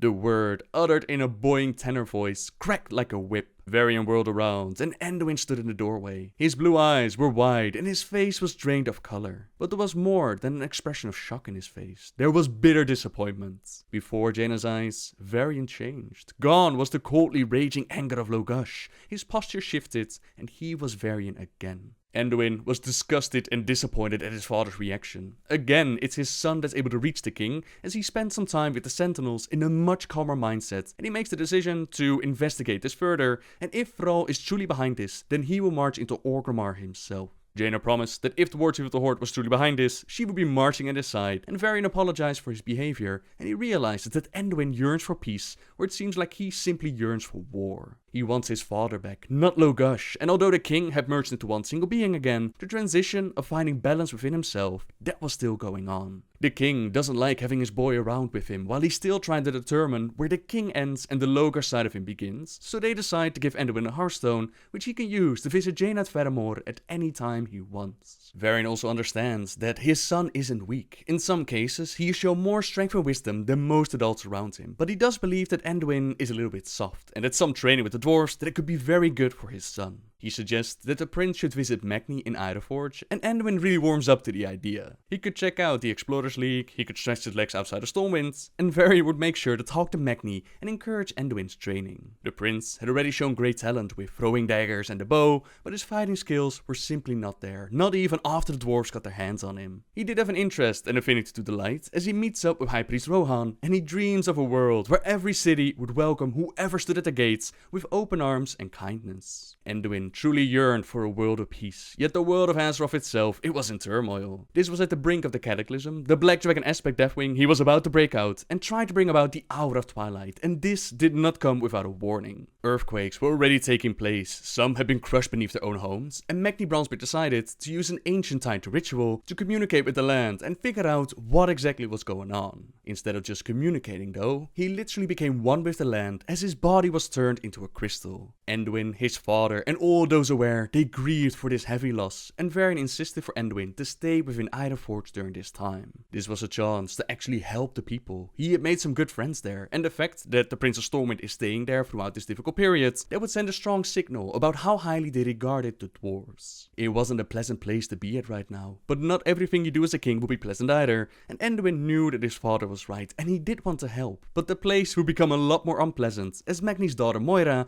she and the Dark Iron Dwarves showed up. Moira Bronsbeard, she'd been kidnapped by the Dark Iron Dwarves years before this, and although her father believed that foul magic was at play, Moira actually fell in love with Emperor Fauruzan, leader of the Dark Iron Dwarves. He showed her kindness and affection and the respect that she never received from her father, simply for being born as a woman. They eventually married, they had a child together, and now she had shown up to take her rightful place as heir to the throne. With the strength of her Dark Iron Dwarves, she placed Ironforge under lockdown, she held Anduin as a hostage, and although the way that she went about it was absolutely wrong, technically she was in the right, as she was the one to succeed her father. You stand before Moira. Watch your tongue. Now remember that Hearthstone that Jaina had given to Anduin to visit her at Faramore? That one was very handy right now, as the prince could use it to escape the city and escape Moira's grasp. The timing could have been better though, since just as he showed up, Jaina was in a secret meeting with Bane. The Horde was dealing with its own inner turmoil, since Thrall had left the Outlands to figure out what was going on with the world. He had left Garrosh behind as war chief. Cairn had then challenged Garrosh to Mak'gora, since he believed that the new war chief had ordered an attack on a peaceful meeting with druids. But again, like the attack on the Night Elves, this was not by the Horde, but by the Twilight's Hammer clan. Garrosh's weapon Gorhal was poisoned by Megatha Grimtotem, which led to the Old Bull's death, and Bane losing Thunderbluff to Megatha. He had shown up for aid at Faramore, since he didn't know who exactly he could trust within the Horde, and Anduin had now accidentally barged into their meeting. Now apologies for not going into full details with all these storylines, but this video is about Varian, so I have to do my best to keep it focused on him. Anyways, Jaina then used her magic to contact Varian, who's of course very relieved to hear that his son is safe. The prince then informs his father about what happened within Ironforge, that her claim to the throne was legitimate, but that the way she went about it, she didn't have to do it like this. No, she doesn't, the king replied, as he asked Jaina to keep Anduin at Faramore for a little bit longer, while they would publicly pretend to be as baffled as Moira would want them to be. They'll let Moira believe that she succeeded in hiding her coup, while Varian has a plan. He gathered members of the SI7 to infiltrate Ironforge. They went through the shutdown deep run tram and forcefully removed Moira from her stolen throne. When eventually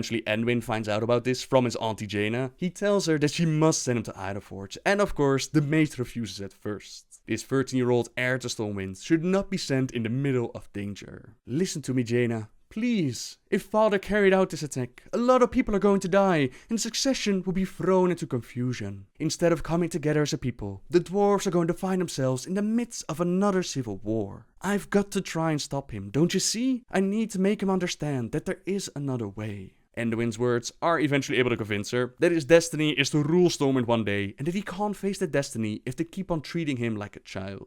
A quick portal later, and Anduin found himself within Ironforge, just in time to stop his father from making a very big mistake. He had dragged Moira out of her bed into the open area near the forge, where crowds were already starting to gather. He hauled her to him roughly with one arm. His other hand was at her throat, pressing the sword against the pale flesh. "Behold the usurper!" Varian cried, his identity no longer a secret, his voice echoing in the vast space. "This is the child Magni Bronzebeard wept countless tears over. His beloved little girl. How sickened he would be to see what she's done to his city, to his people." The gathered crowd stared. Even the Dark Irons did not dare to make a move, not with their empress in such immediate jeopardy. "This throne is not yours. You bought it with deceit and lies and trickery. You have threatened your own subjects when they have done nothing wrong, and bullied your way to a title you have not yet earned. I will not see you sit upon this stolen throne for one moment longer." Father. The voice cut through the haze of Varian's rage, and just for an instant, the blade that he held to Moira's throat wavered. Then he recovered. He did not take his eyes from the dwarf as he replied, "You shouldn't be here, Anduin. Get out! This is no place for you." The prince, once more, was the voice of reason, shared wisdom and truth with his father. Despite what he might want, Moira was the rightful heir. His father was not some vigilante. Destruction was easy, but creating something good, something right, something that lasts, that was the hard part. Varian wanted nothing more than to make the usurper pay for what she had done to his boy, his beautiful son. It was hard to not simply bellow in anger and plunge the blade into the usurper's neck. To know that the threat to his son was forever ended. He could do it. He could do all that and how he wanted to. The low gush side of him was roaring fiercely. It would be easy to kill her, but they had to think of what was best for the people of Ironforge. In the end, his son was able to calm the wolf down, and Varian decided that he did want to do what was good, what was actually right. She had shown that she was incapable of ruling Ironforge by herself, so he came with the plan of letting all clans be represented by a leader. They formed the Council of Three Hammers, with the Dark Iron, the Bronzebeard, and the Wildhammer clans, each of them having a voice in the city. Just like himself, she had to do better than she was right now, and the dwarves around them, they started to cheer. His son was smiling and nodding with pride. "See, father?" Anduin said, pulling back to look up at him. "You knew exactly the right thing to do. I knew you did." Varian smiled. "I needed someone to believe that for me, before I could do it myself," he replied. "Come on, son, let's go home."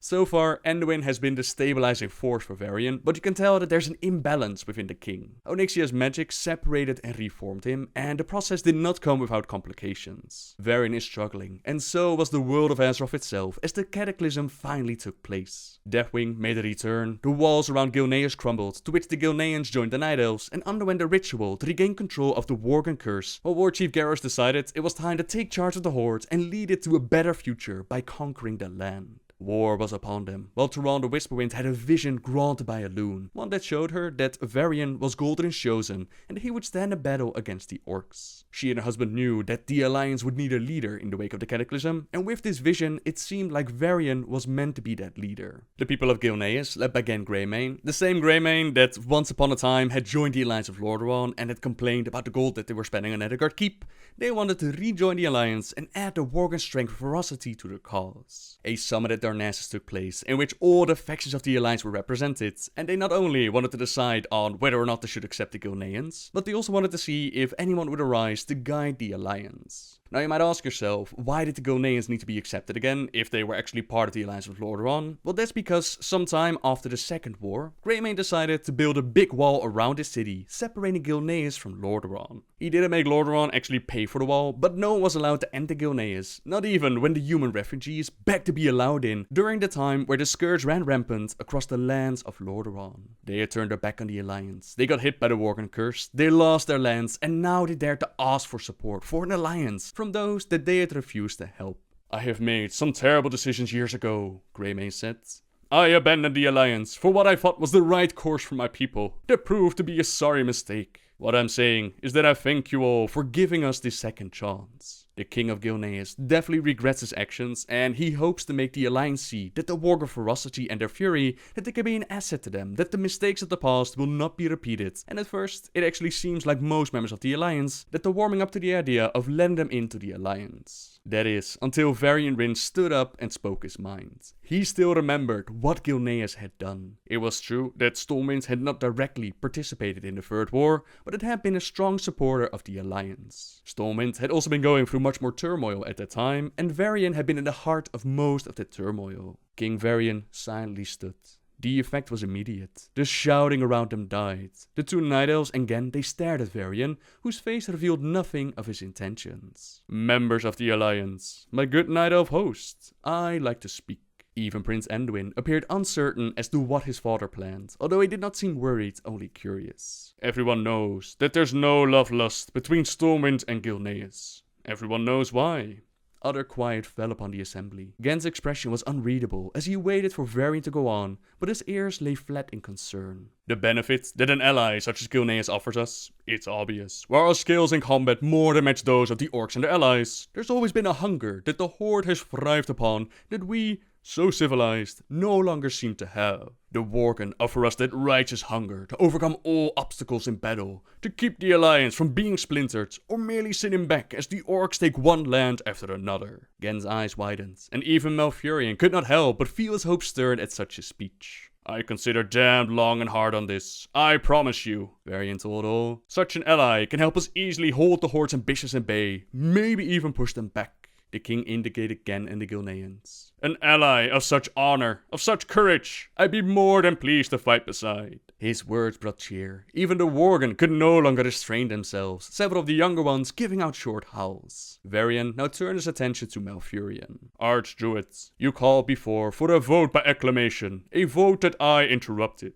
My apologies for letting that happen. I'd meant to ask to speak sooner. Smiling, Malfurion answered. I would be happy to call for it again, King Varian. That won't be necessary. The human monarch's expression went through a stunning transformation. A dark cause spread over it as Varian eyed Gen Greymane. Varian spat in the Gilnean's direction. Calling for it again would be a waste of time. The Lord of Stormwind snarled at his counterpart below. For I'd never give consent to allow these mongrels into the Alliance. Shouts of consternation erupted, especially amongst the Worgen. The one of us, Edric, took a step toward Varian, but Gen grabbed the young warrior's shoulders and pulled him back. The two Worgen bared their teeth at one another, Edric quickly becoming cowed. Honor and trust, these are what the Alliance needs, not these beasts that even when they parade as men, were lacking in both. What happens if they choose to cut themselves off once more? Will they even bother to give us a warning? Can we trust them even to do that? Varian snapped his fingers, and his retinue joined him on their feet, Anduin the last and most hesitant. As I've already said to many, I find nothing worthy, nothing honorable in this pack of hounds. And so, I will never vote aye to their admission back into the fold. And with that, Varian led Stormwind out of the summit, as chaos erupted amongst the other representatives, and Malfurion's storm rage watched all of his hopes crumble before his eyes. As you can tell, Varian isn't too happy with the Kil'jaedens, and the summit seems to be a bust. But the Loon's vision has shown them that Varian was the one, and Malfurion was not about to give up. He went over to talk with the King of Stormwind, who refused to listen to his words, and his son Anduin overheard everything that they said. He realized that if a 10,000-year-old elf can't convince his father to see reason, to stop living in the past and think about the greater good of the people, then surely he himself had no chance of succeeding. He has made up his mind and decides to join Prophet Velen and the Draenei for a while to learn more about the light, something that he had a great affinity towards, something which he had spoken about with Velen. The boy turned to leave. Something snapped inside of Varian. He saw his beloved Tiffin again, with their infant son snuggled in her arms. Tiffin then faded away, leaving only the child. And then the child began to fade. Varian could not let that happen. Without thinking, he lunged forward, snaring Anduin's arm. The prince let out a cry. Some of the overwhelming fear faded, and Varian realized that he was crushing Anduin's arm. The king released his grip. Anduin, his face filled with shock, grasped at his injured arm. He knew as well as his father that Varian could not only strangle a foe with one hand, but had done so several times. Few men there were who could match the strength of the legendary Logash, and now in a fit of utter madness, he had used the same might, however briefly, against his defiant son. Despite his desperate attempts, this act only pushed Anduin further away, and he left his father to join up with Velen, while Varian took to drinking away his sorrows. Reports had come in about Garrosh and the Horde attacking within Ashenvale, but to Varian, all of that seemed to matter little. He had lost the one thing that meant the world to him. The rage and fury that had kept him alive in the arena, it seemed to destroy everything worth living, and a solution had to be found. It was Malfurion who suggested the king to, rather than staying here and drinking even further, that he should join him for a hunt. This actually interested Varian, something to focus his full attention on, and as luck would have it, the appointed hunting grounds by Malfurion, they were also the hunting grounds of the Worgen. Greymane and Varian, they ran into each other, and they ended up in a contest as to who was the better hunter. Varian wanted to win and embarrass Gen in front of his own people. The Kil'jaeden would see that their vaunted leader, that he was still a failure, who would only bring them further to ruin. The idea that by shaming Gen, Varian wanted to lessen his own sense of failure, it had crept into the Lord of Stormwind's mind, but he had quickly and soundly buried that thought deep. They were tracking down a boar, which led them right in front of a big bear, ready to maul them to pieces. And nothing in this world bonds people better together than fighting for their lives. Together, the King of Stormwind and the King of Gilneas, they were able to bring this mighty beast down. A quick killing blow, Varian complimented again. I simply finished your work. The Gilnean ruler returned. This kill is yours. The hunt is yours. Varian shook his head. Hardly. I was hunting a boar. A man who hunts a rabbit and brings down a deer is applauded. A man who hunts a boar and brings down a bear, he should be acclaimed. And with that, Gen looked to the sky and unleashed a powerful howl. A howl that honored both the kill and the one who made it. His call was taken up by the other Worgen, all saluting the skills of the King of Stormwind. Gen finally finished. The howls of his followers ended with his. He faced his counterpart again, only Varian was no longer there. Varian did not believe that he deserved the honor they were giving him, so it left him to think, to reconsider his past assumptions about the Kil'jaedens, for his love for his son, his people, and for his hopes for redemption. There were others that were struggling hard with a darker side of their nature, perhaps even in a way that he himself never had, and therefore he needed the help of Greymane. Gen was confused at first. They had no lands or gold to offer. Varian had everything, but he did not have everything. The Worgen had learned to deal with their ferocity. They had learned to control their Worgen side, and Varian needed help with controlling his. Gen not only nodded in understanding, but he even showed some sympathy rather than disdain. I always wondered how anyone could survive what you did and stay intact inside. I didn't. And so, Gen led Varian to the ritual site, where so many wargers had gone before, and he would be the one to guide Varian into the ritual. First, he had to eat a moonleaf, a symbol of both nature and the Mother Moon. This would help prepare his mind for the ritual. Next, he drank from 3 wells. One of them was tranquility, which would rekindle the peace and joy lost so early in his life. One was of balance, which would keep his mind and body as one, thus enabling him to stand with both parts unified for the struggle that he was going to take on. Then there was fury, which would enhance the first 2 mugs he took, and also build within the strength needed to confront and hopefully command that which most risked the ritual ending in failure. They sat down together, as Varian plunged himself in his memories, those points most relevant to his life, and the choices he made because of them, for good or for ill. In the first vision, he was a child again, learning to ride his first horse from his father, and being encouraged courage during his training. Varian realized then that he had handled the blade barely better than his own son, but Lane's encouragement, it had helped Varian better to learn from his instructors. The tranquility of those days, it softened Varian's heart. That was when the assassin Garona half-orc struck and Lane fell dead on the floor. The capital Stormwind was taken over by the orcs and everything wonderful about his childhood vanished. No peace, no tranquility. But unlike in times past, Varian now realized that the good memories, they had always remained with him. Even though violence had taken his childhood, it could not erase what he had lived prior. Not unless Varian allowed it to do so, and that was what he had always done. But not this time. Despite what had happened to his father and to Stormwind, Varian at last embraced what had been before. His father had never ceased loving him and had proven that time and time again. He would always have his childhood. The past could not be changed, but that meant for the good as well as the ill. Tranquility. The next memory was that of his beloved wife Tiffin, who was calm and a wondrous golden spirit, contrasting sharply with his wild dark self. Varian loved her for the first time again as she strode toward him, even though the first thing he did when she spoke with him was to brush her off in such an arrogant manner that any other person would have rightly fled. But Tiffin did not. Again, she danced with him, laughed with him, and brought out the good in Varian, the balance, the unchecked. In some ways, even more than his father, Tiffin had helped Varian to become the king that the people loved. And yet, the people were the very ones who had killed her. She lay dead at his feet, slain during a riot, an innocent victim of a time when everything had gone mad. Reliving it, Varian nearly slipped back into his darkness, but that had been the ultimate disdain for his beloved. Tiffin had made of him a better man, a worthy leader. Varian finally saw that he had constantly insulted her memory with his actions. Tiffin would never have acted as he had. She had always forgiven, always sought to do her best for those that she loved. If Varian hoped to redeem himself to her memory, he would have to do the same. He steeled himself against the images of her death, doing instead what he knew that she would have hoped for him. He was right to grieve, but he also had to move on and learn. Most of all, he should continue to learn from her life, use it as an example of how he should confront all the issues that he continued to face, not only as a father, but as a man and a monarch.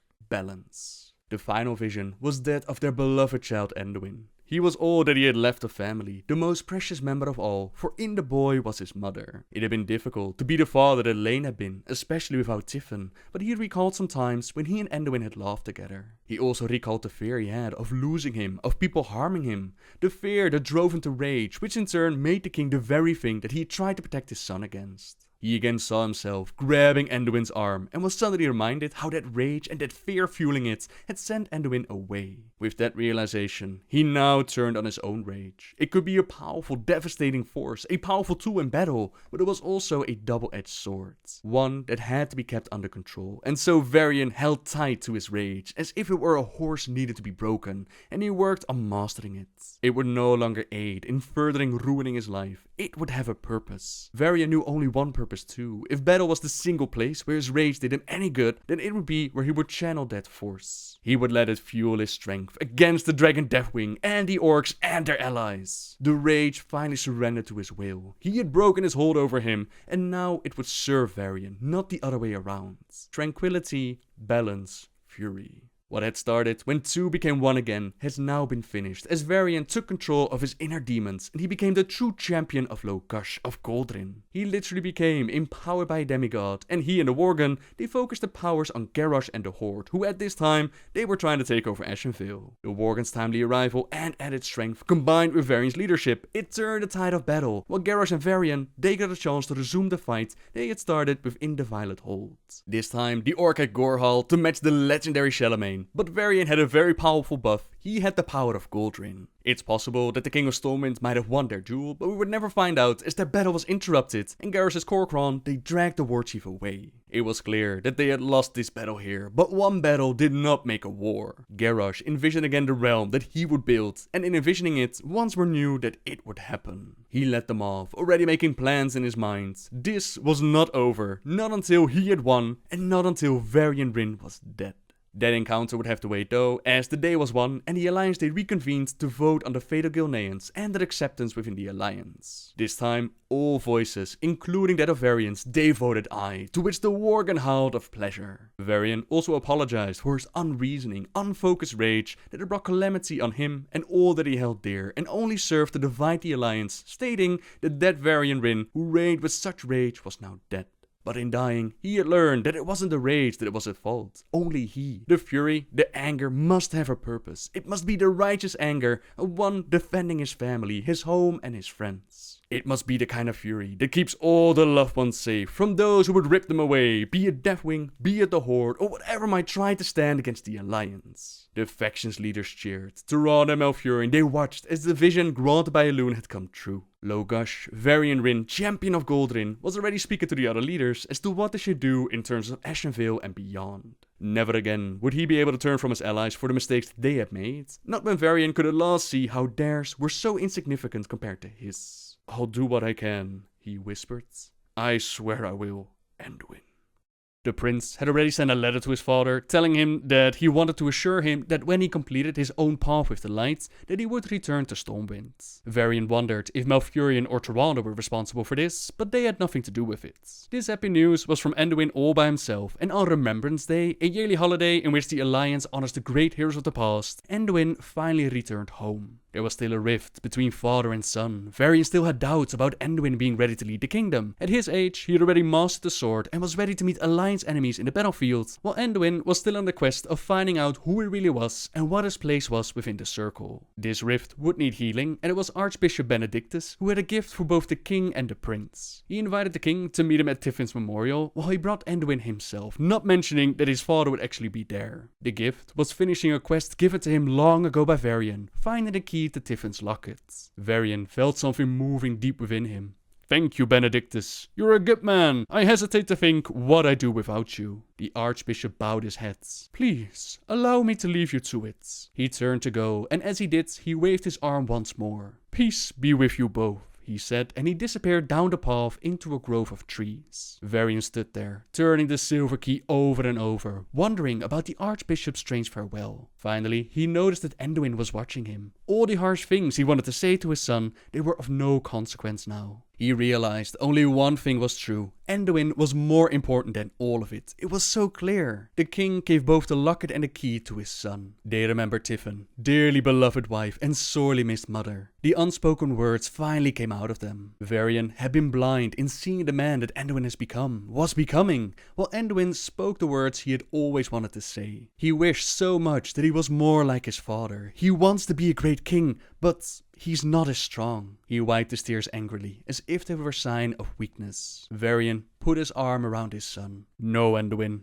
You have more courage than I do, and it flows from a place deep within your heart. Remember what your Uncle Magni used to say? Strength comes in many forms." They both repeated the last part of the line in unison, both small and large. Varian and son are each on their own journey of becoming more than they were, and in this moment they healed the rift that had grown between them. Varian wished that the moment could last forever, but he knew that it could not. Looking up, he scanned his surroundings. "So, tell me, from what direction do you think the ambush will come?" Those that had played during the Cataclysm, you might remember fighting Archbishop Benedictus in the Hour of Twilight dungeon. With the coming of Deathwing, he had looked into the eyes of the dragon, and he had despaired. He turned away from the church and joined the Twilight's Hammer cult, which had now shown up to close the trap around Anduin and Varian. The prince and the king would not go down without a fight though. Logash did everything in his power to defend his son, while Anduin shot arrow after arrow, aiding his father in taking out the assassins. However, there was a summoner in the back, putting all his efforts in creating a portal. Something big was summoned into Stormwind, and despite their best efforts, they were unable to stop him in time. Before them was the biggest Draconid they had ever seen. The enormous half-dragon, half-man monster was adorned from head to tail in colossal purple armor, bearing the marks of the Twilight's Hammer cult, its thick plates burning with protection spells. Father and son, with their backs against the wall, they tried to bring the beast down, but he was simply too much. Anduin fired the last of his arrows into the beast, but they were like gnats on a knoll. He could only watch in anguish as his father tried in vain to deflect the enormous power of the monster, trying to keep his son safe from the axe whistling down with savage glee. Varian felt the burning bite of the blade slice through his armor and then continued deep into his ribcage. The violent impact slammed the king to the ground, but his eyes never left Anduin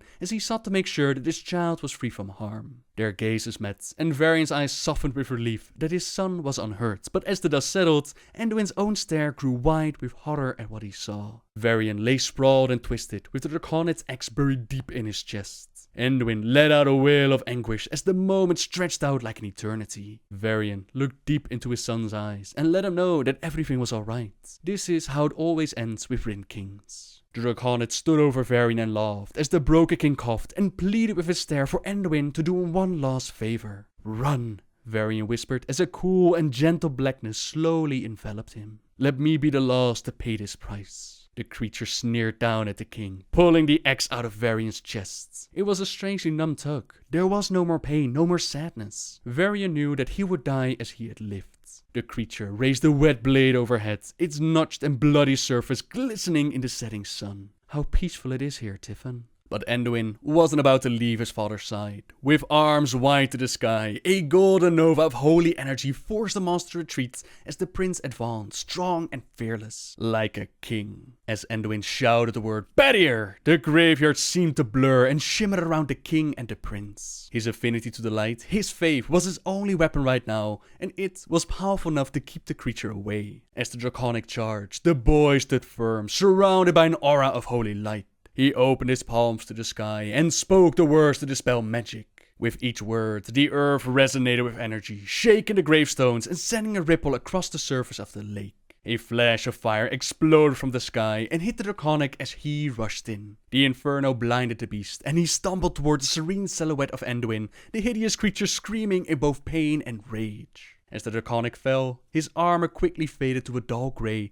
no longer protected by dark magics. At the last possible moment, it was Varian who lunged forwards with everything that he had left in his body, and he struck the beast down. Somewhere in his mind, Varian could hear a scream that was half a battle cry, half agony, but he wasn't sure if it had come from him or the creature. Then, everything went black. Somewhere far away, Varian felt Anduin was there. He opened his eyes to see his son holding him, the boy's tears mixing with the king's pooling blood. "I am so sorry, father."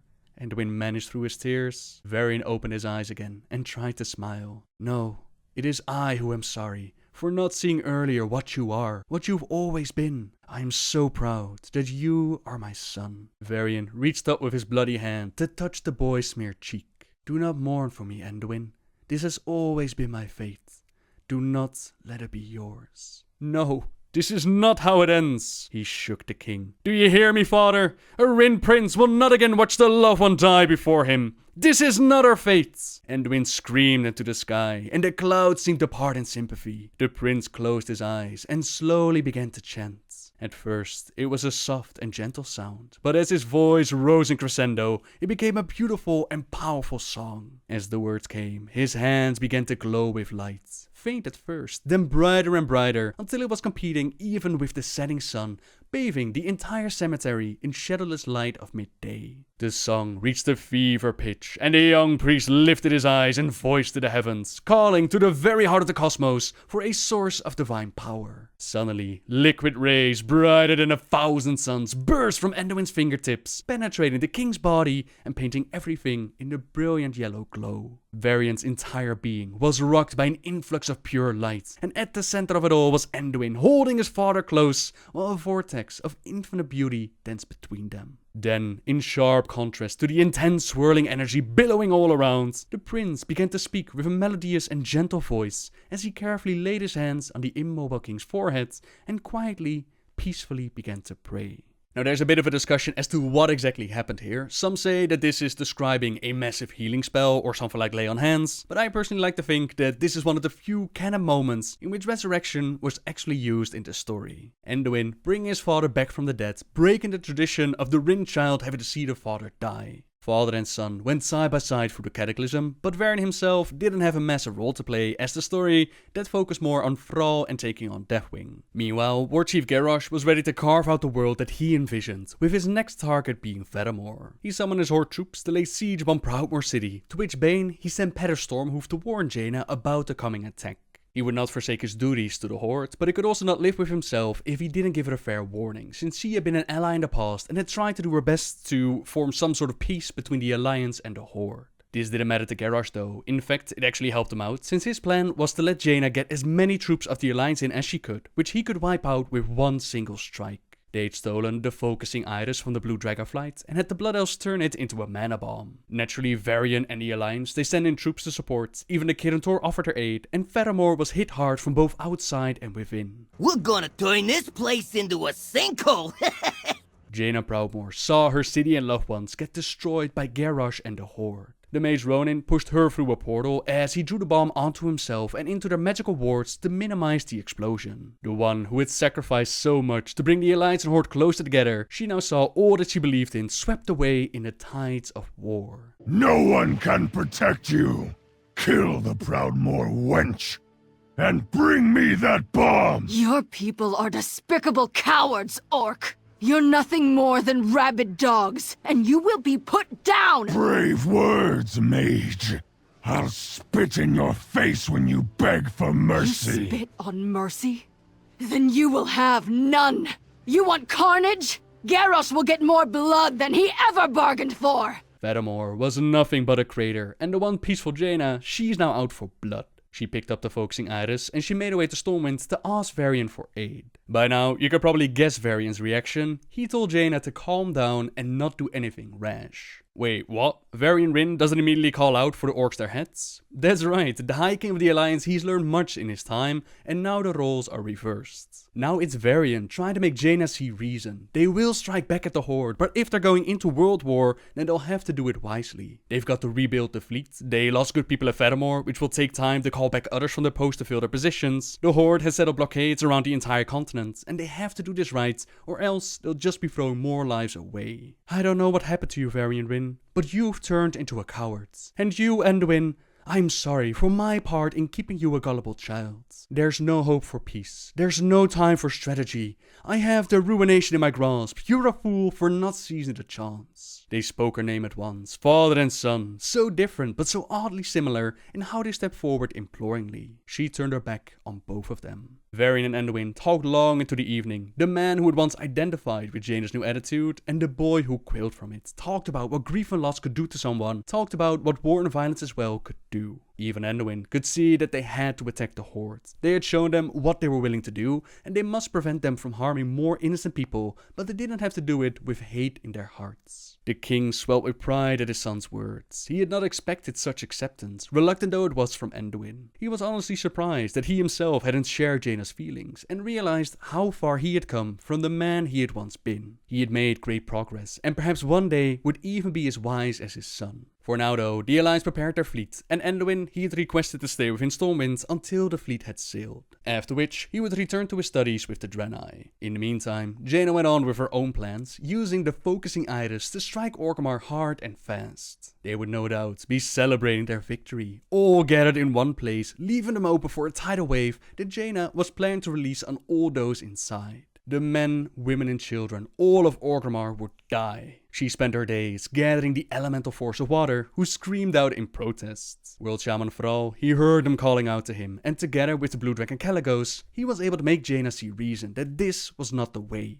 Garrosh is a thief, and a coward, and a butcher, but she was doing precisely what he had, right down to using the same artifact and had obliterated Fedamore. This is not truly what she wished to do. She didn't want to become a Garrosh or even an Arthas, and their words were able to change her mind. She would not use this tidal wave that she'd created to wipe out Orgrimmar. Instead, she would use it to defend her people, since in the meantime, Varian and the Alliance fleet, they'd also made their way to Orgrimmar, and despite all their clever planning, Garrosh had his own tricks to use against them. He had his shaman raise Kraken from the deep, Kraken with huge tentacles that whipped about vessels, closing around it in a parody of a loving embrace. The war chief did not just send creatures of the deep to do his fighting, he too, Gorha in hand, jumped into the fight.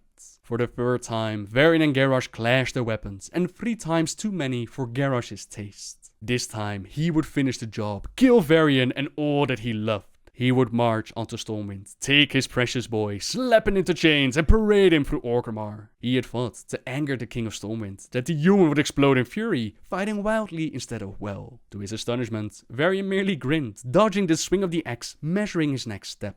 Anduin might surprise you. he said.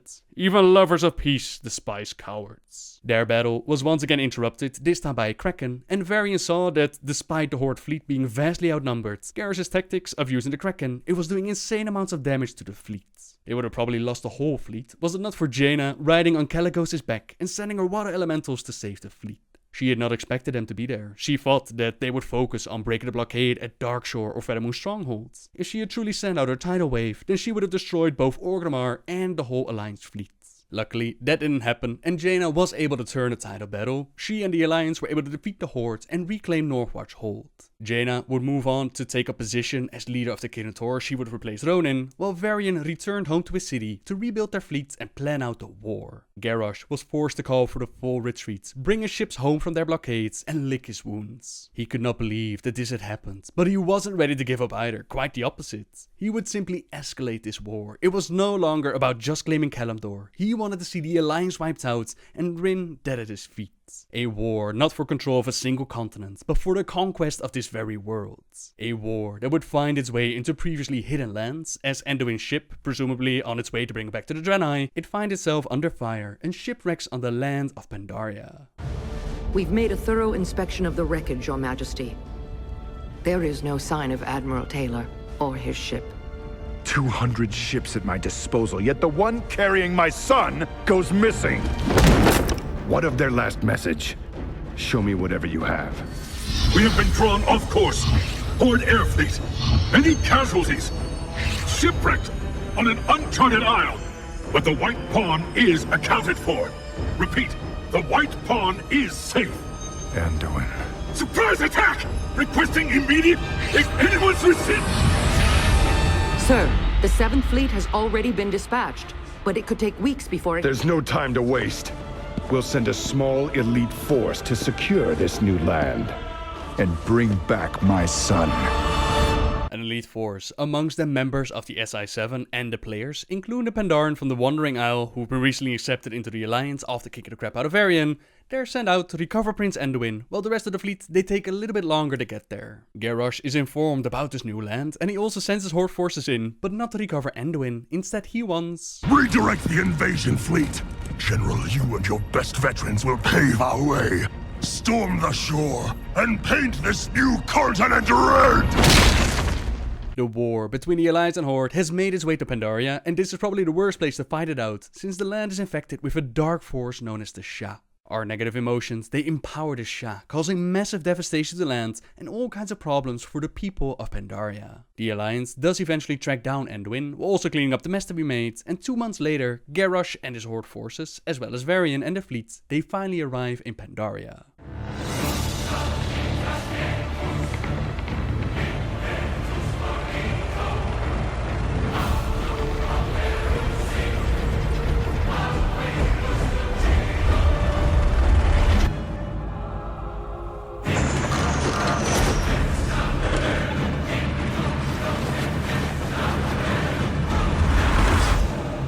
The king asked for the adventurers to help him with setting up the Alliance base and learning the ways of the land. With that came a little lesson in patience for both the king and Tyrande Whisperwind. We have them cornered inside the temple. We should strike now.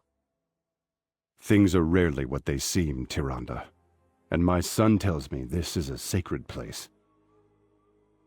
All the more reason to purify it. They're defending a fixed position. I'm not gonna play their game.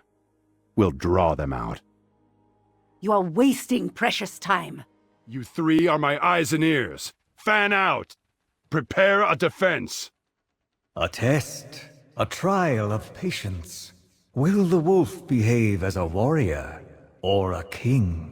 Commander Skargash and the Horde forces, they've taken over the blessed temple of Chi-Ji, the Red Crane. It's up to us to get them out. Tyrande wants to charge in headfirst and root them out as fast as possible, but Varian is a little bit more cautious. He's fought Garrus enough times to know that things don't always are what they seem to be, so he has us gather resources and place a few traps. They're coming. Get behind the defenses. Alliance dogs, where are your teeth? Come out and count them, coward! There's no army here. Only a handful of heroes stand between you and the King of Stormwind. Are you afraid? Bring up the grunts! Attack!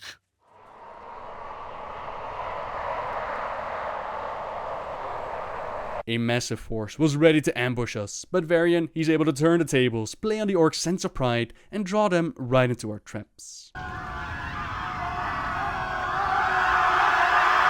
Wow, you don't mess around with the Pandaren, and after taking out the bulk of the forces without sacrificing a single life, only a handful of the Kor'kron and the commander are left. They quickly fall, and the temple is saved. The day is ours, and not a drop of blood was shed on holy ground. I would have charged right in. Many more lives would have been lost in my rush for victory. There was a time when I would have done the same. But I've learned a lot over the years. I've fallen for too many of Garrosh's tricks. From now on, we define the terms of this engagement.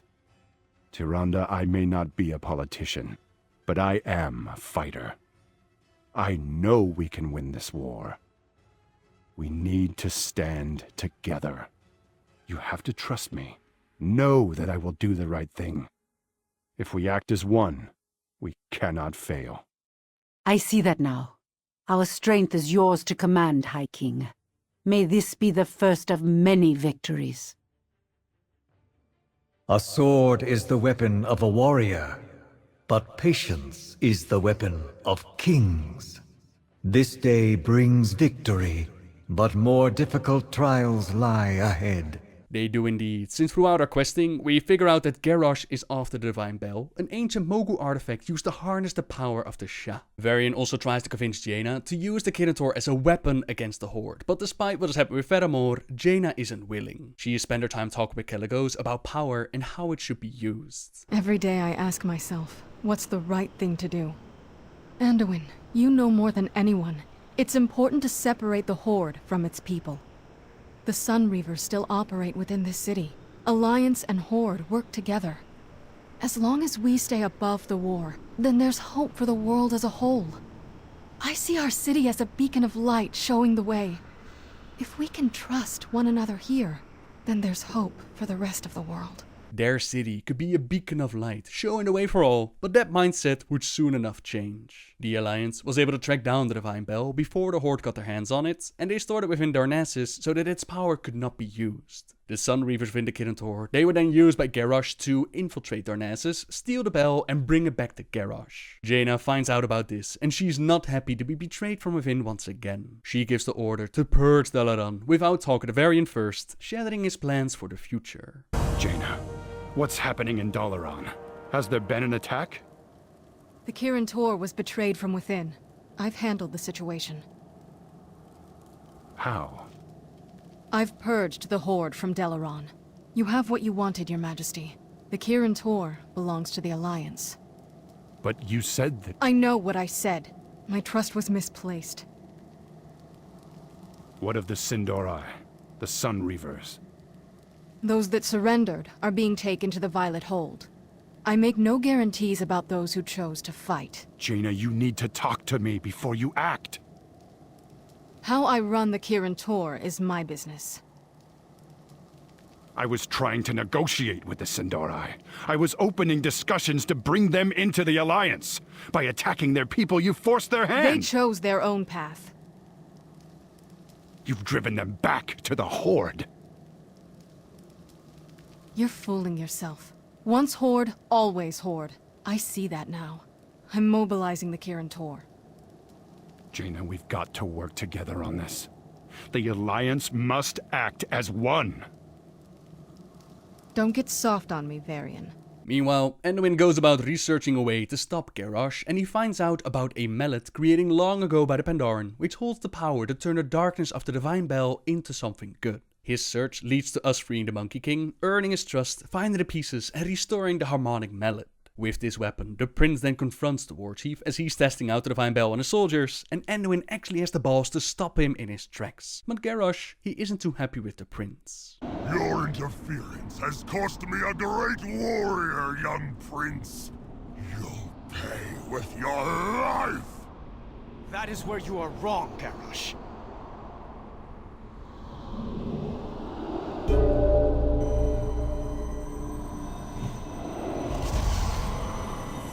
Ogu made the Divine Bell to create chaos, but the Pandaren created a special mallet to turn the echoes of that chaos into perfect harmony.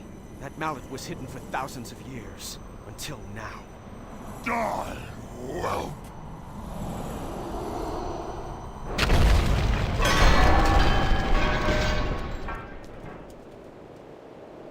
Your alliance must be at its end if you're sending your children against me. I will let you live, so that you can tell your king of the price of his continued defiance. Garrosh attacked my son? Where is he? Anduin! Oh, Anduin, what were you thinking? I should have sent you back to Stormwind.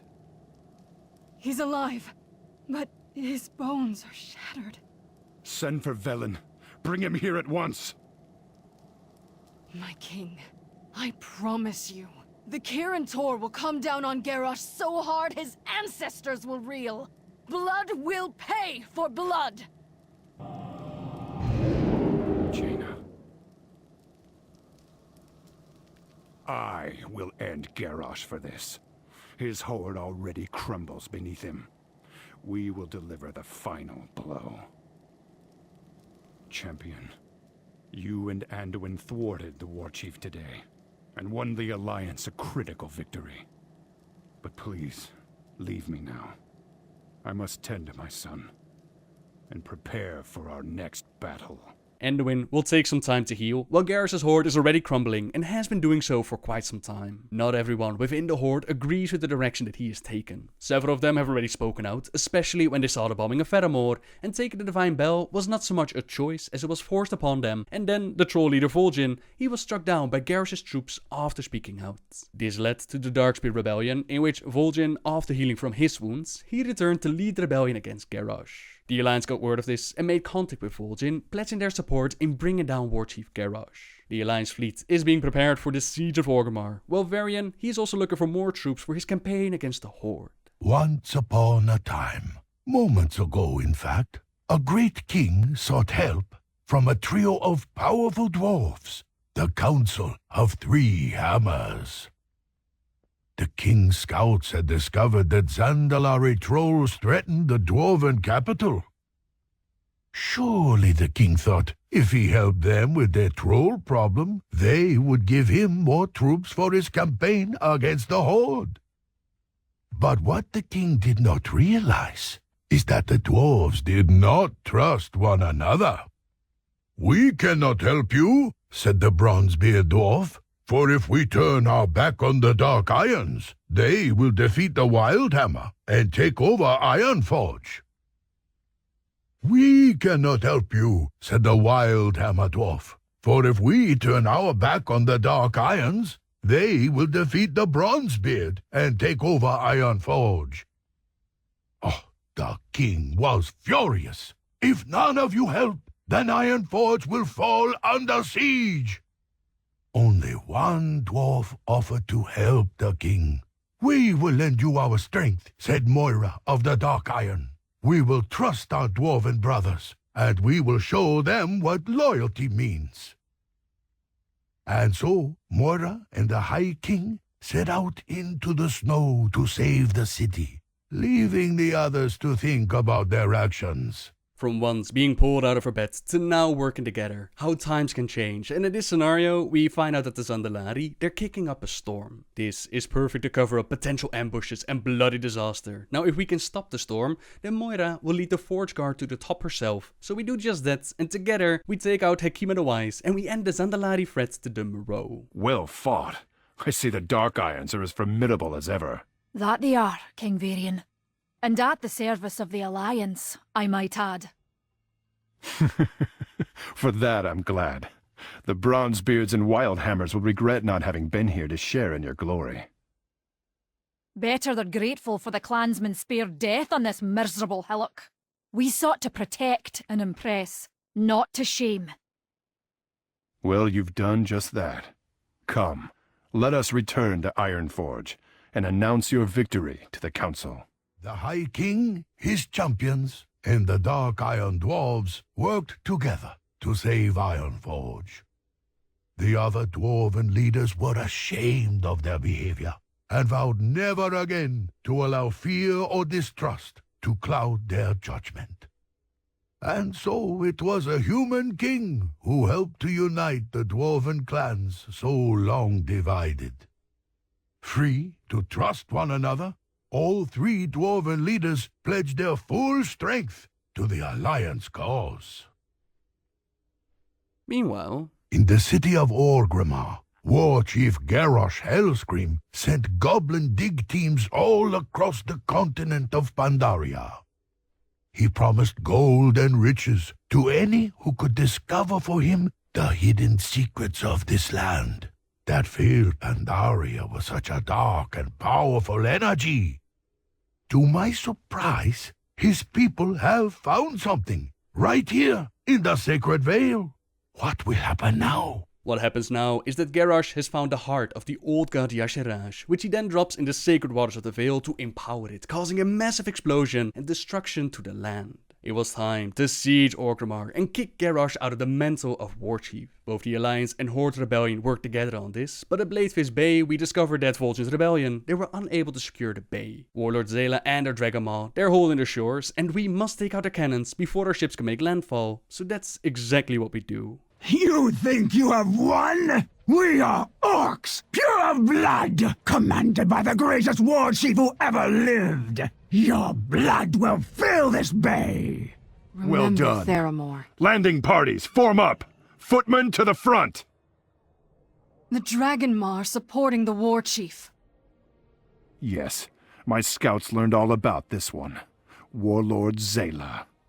Bring her proto-drake down, and the rest of the Dragonmaw will crumble. We're going to need some serious firepower. Commandeer those towers! Turn the anti-air batteries around and blast her from the sky! Some of you should stay behind to hold the landing zone. Dragonmaw clan! Retake the docks and push them into the sea! In the name of Hellscream and the True Horde! It worked! The proto-drake is falling!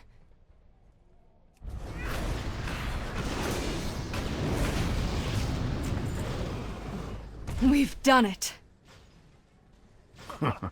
The bigger they are. We'll hold the docks for the remaining landing parties. Follow the path to the gates of Orgrimmar and make contact with Vol'jin and his revolutionaries.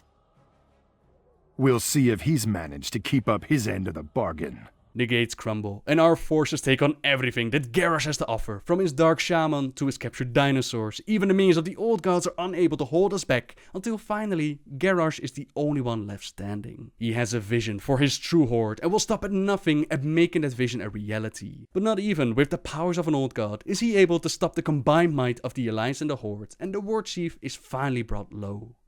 No! It cannot end like this. What I have seen.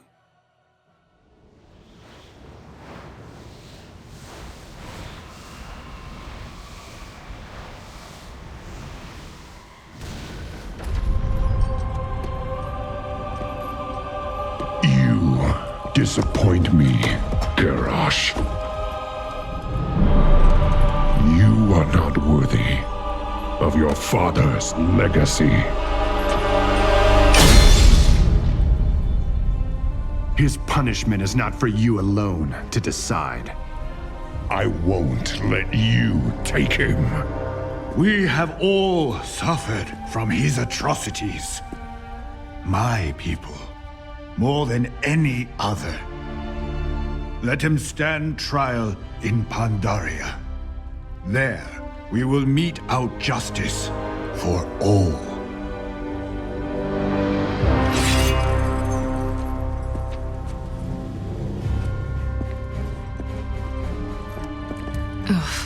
Look at them. Already they plot against us. Seize this moment, Varian. Dismantle the Horde. Guardsmen!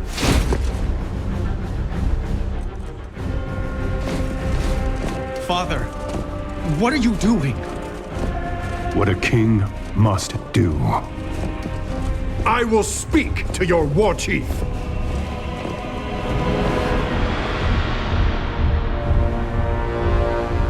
I speak for the Horde.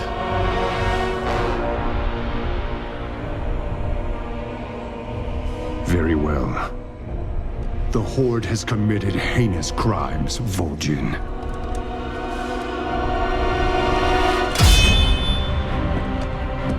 But some among you fought against Garrosh's tyranny. For that, I am willing to end this bloodshed. But know this. If your Horde fails to uphold honor as Garrosh did, we will end you.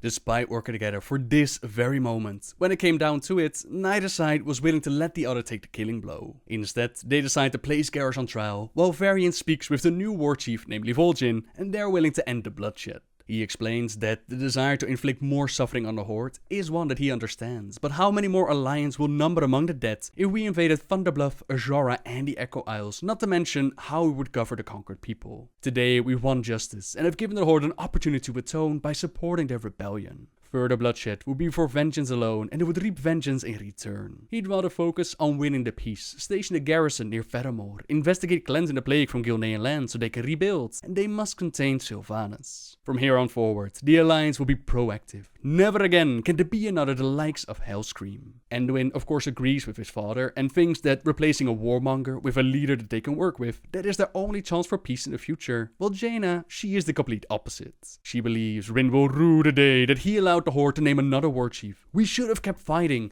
Who's to say that in a few years from now, this new war chief won't get any ideas in his troll head? It's interesting to see how Jaina now embodies what Varian used to be, and Anduin what Varian wants to be, while Anduin in turn tries to be more like his father. Either way, this concludes the events in Pandaria, which leads us to the novel War Crimes, in which Garrosh's trial took place. This book was used as a refresher on lore already told, while also wrapping up some of the storylines that have been going on, while also opening up the way for the next expansion. The trial takes place in Pandaria, with Tyrande as the accuser, and Bane trying to defend Garrosh. Witnesses are called to the stand, to which the Bronze Dragons, Chromie and Kairos Dormu, they use the Hourglass of Time to show past events to the courtroom, to grant them visions of the past. Even Varian was called to be a witness, in which they showed a moment of him dragging Moira out of her bed, and Anduin talks some sense into him and the formation of the council. Bane then asked the king if he believed that people could change. He was not the man that he was several years ago, so if he had made those changes, could someone like Garrosh do it as well? To this, the king could give no different answer, but yes. Tyrande then questioned him, asked him if in his darkest moments he had ever calculated a plan and executed a plan to exterminate the entire population of a major city.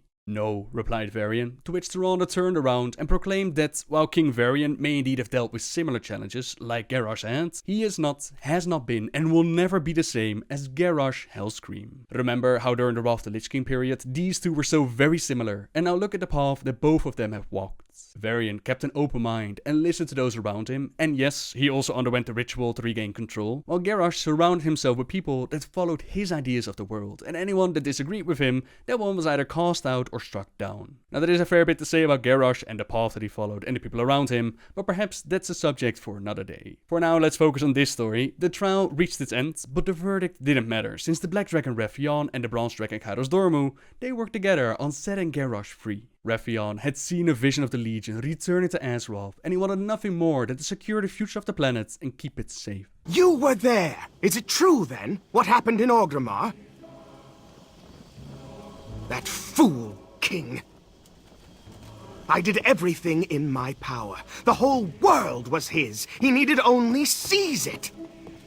Oh, sure, another year of fighting, enormous casualties trying to take Thunder Bluff, but the rest of the Horde would have caved eventually. Tong! Drink! Now! What? Yes, I was backing the Alliance. I thought Hellscream's victory was assured before he turned half of his Horde against him, so I changed my allegiance.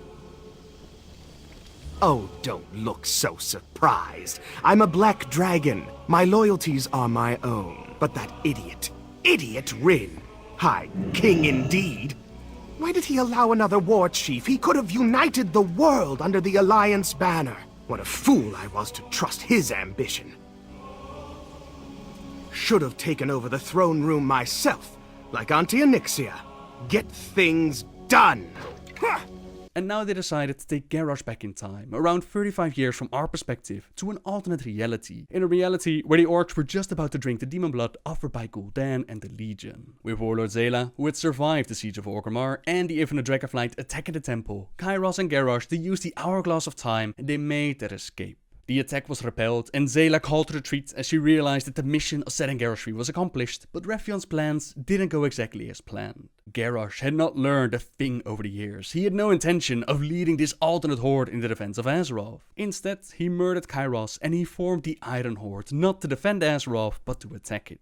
To conquer it with the horde that he envisioned, conquer it and make it the world that he had dreamed of. The Dark Portal turned red. The Iron Horde tried to invade Azeroth, and it was the Draenei Marad who informed Varian about the warlords of our time periods, the warlords that we were about to face again. King Varian, the hour grows late. You must sign the declaration of war.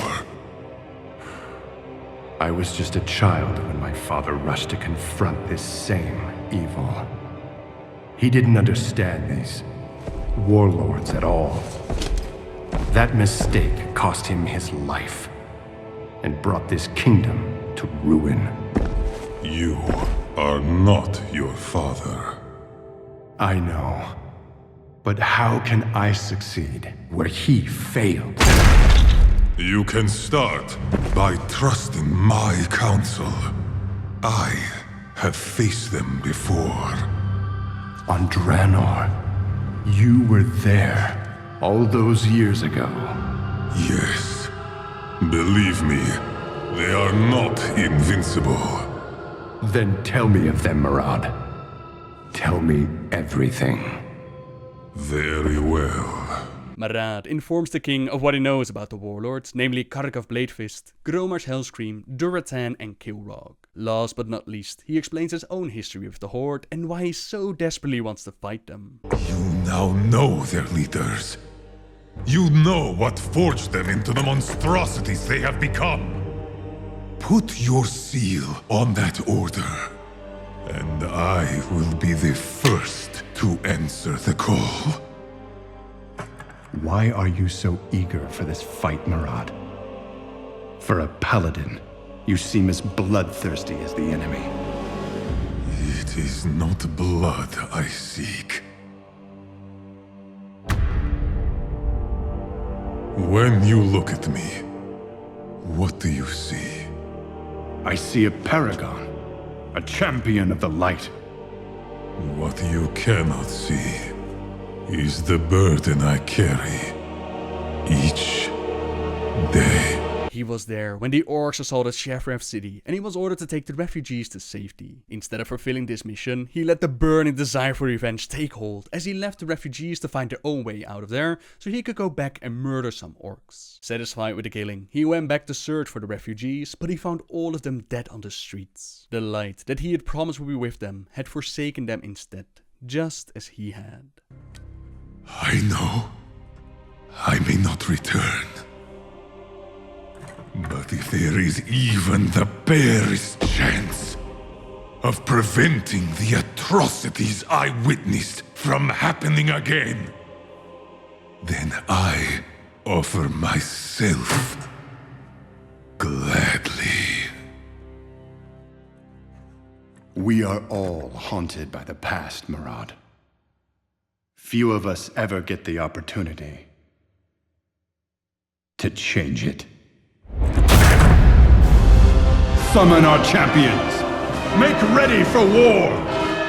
Azeroth needs its heroes now, more than ever. And so the call went out for Azeroth champions to venture forth through the Dark Portal and take the battle to the Iron Horde. Both the Alliance and Horde, they stood together against the might of the Iron Horde, but Varian himself, he didn't play a major part during Warlords of Draenor. He showed up to congratulate the general on his successes in the campaign and with the garrison, but as we slowly but surely dismantled the Iron Horde, Alternate Gul'dan saw his opportunity. He once again offered the demon blood, and this time there was no Garrosh to stop the orcs since we already killed him, and Gul'dan took control of the Iron Horde and turned it into the Fel Horde. We now had to assault Hellfire Citadel within Tanaan Jungle, and it was Varian who showed up in the Alliance garrison to offer his insight as to what we should do. A direct assault would take a heavy toll, but the sea lanes were still open. If we would attack by both land and sea, then Gul'dan's horde would have no quarter. It is time to build ourselves a shipyard, assault Tanaan by sea, and establish a foothold.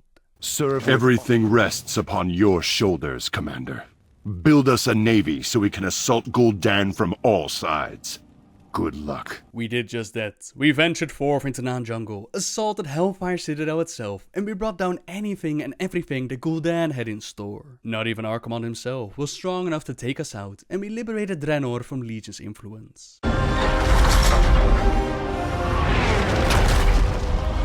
Gul'dan!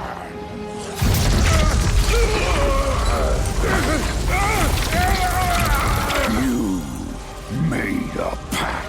However, the whole reason why this connection between our Azeroth and his alternate Draenor came to be, that was because of Rephion and his vision of the Legion coming to take another bite out of Azeroth. Here we see alternate Gul'dan being sent over by Archimonde into our world and actually start the next Legion invasion by opening up the gateway at the tomb of Sargeras. By trying to build up an army to fight against it, Rephion actually caused the next invasion to happen, and it's Khadgar that goes about warning the world of this new threat.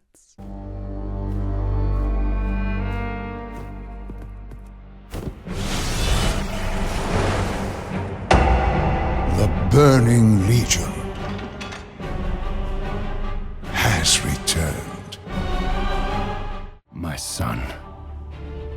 A terrible darkness has returned to our world.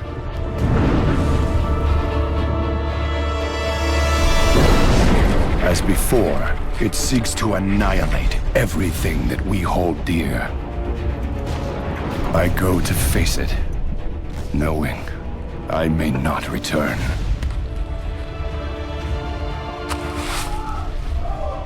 They're coming! They're coming back!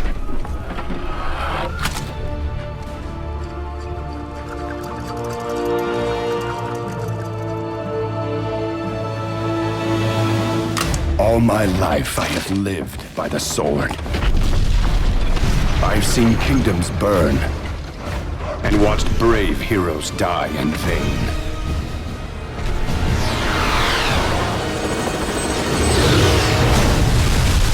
It's been difficult for me to trust after losing so much.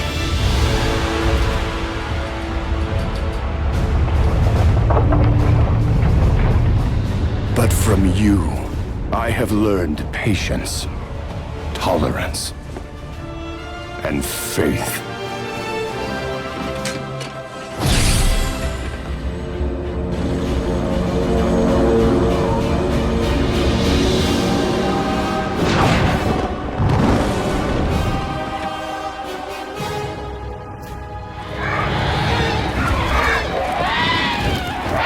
Open fire!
Anduin, I now believe, as you do,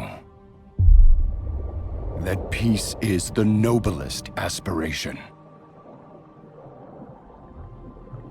But to preserve it, you must be willing to fight.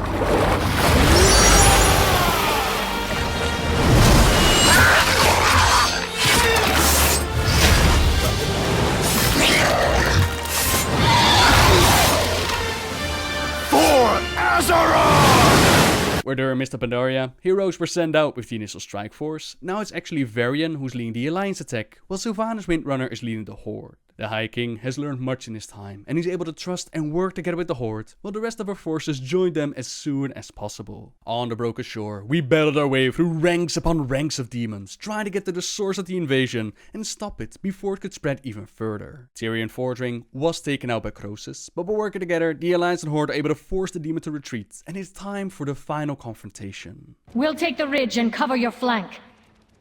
Sylvanas, thank you. Good luck, Varian. And you. As the Alliance confronts Kil'jaeden directly, the Horde tries to cover their flank, but the forces they face on the ridge are destroying them. 3 Legion ships are constantly shooting out their fell beams, while demonic forces keep pouring out of the portal. There are too many of them. Everyone, pull back to me! We make our stand here! The Alliance isn't having any better luck. Small waves of demons are sent out at first, but the portal created gives Kil'jaeden access to the near limitless might of the Legion. We return.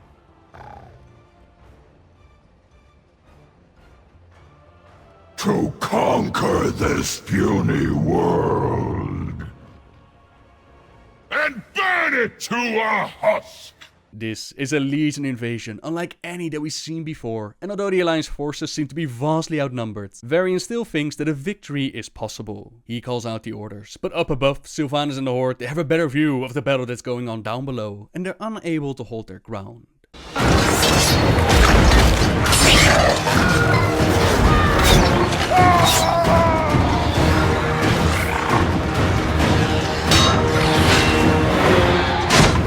They're coming from behind! Coming of flame! War Chief!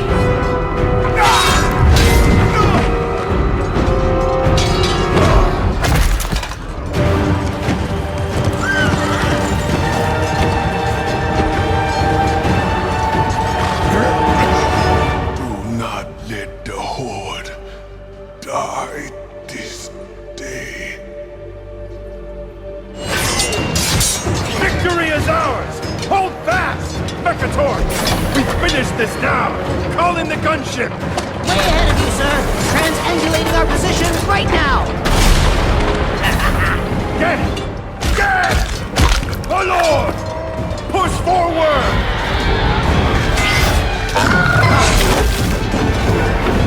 And get Windrunner's archers to clear the skies!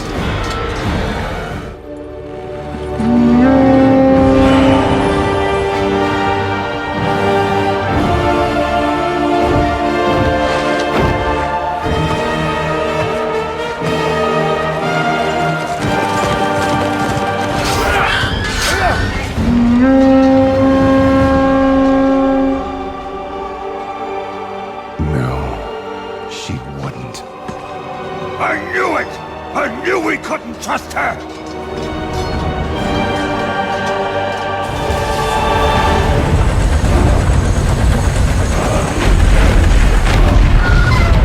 Without the Horde, we'll be overrun! We must retreat! Get everyone to the gunship! Everyone! Fall back!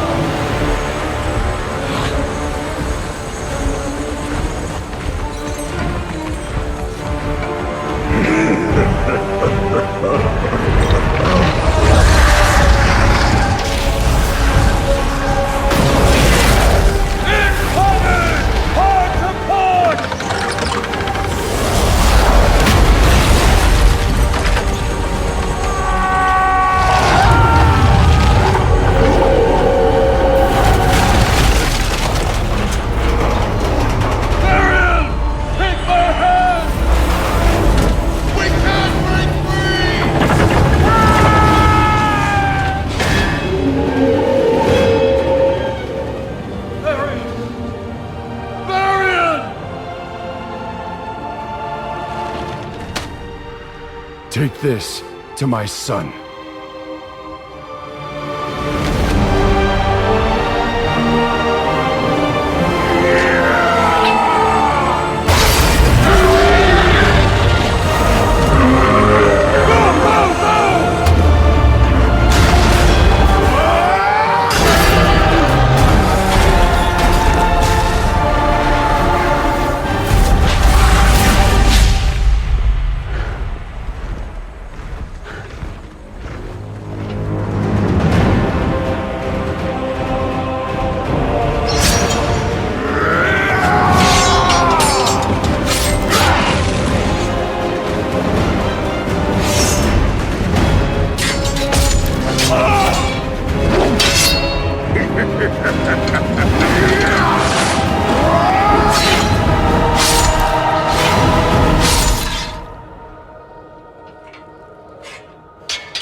You will be remembered as the king who sacrificed his life for nothing.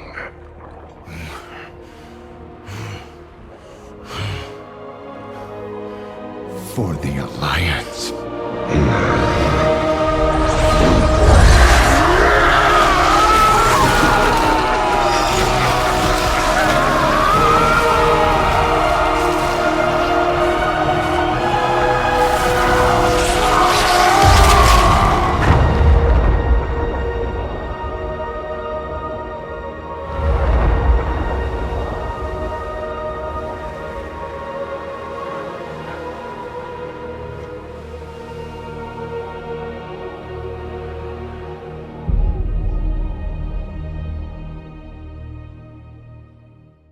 Varian Rin gave everything that he had for the world, for the Alliance, for his people and his son. Greymane takes the letter that he wrote back to King Anduin as they all mourn the loss of a great king. With the death of the king, a great burden is now placed upon Anduin's shoulders. His father was a great strategist, yet his armies crumbled at the broken shores. How can he succeed where the wolf had failed? But Valerie assures him that he does not stand alone in this battle, while Tyrande compliments him for his wisdom of accepting the Illidari, Illidan's demon hunters, into their ranks. Jaina, however, reminds them all of the Horde's treachery. It's time to bring them to heel like the dogs that they are. Faramir, Dalaran, and now again they are betrayed by the Horde at the Broken Shore, but the others, they don't see it that way. They can't fight a war at two fronts. They need the Horde's strength in the battle against the Legion, but Jaina disagrees. She believes that the fight alongside the cowards who betrayed his father and left them all to die would dishonor everything that Varian stood for. Dalaran will protect the Eastern Kingdoms, but she will not allow the Horde to set foot within her city. With that, Jaina teleports away and Anduin wonders what to do. His father is dead. It was a disaster at the Broken Shore. People like Greymane and Jaina, they're fixed on revenge and everything's falling apart.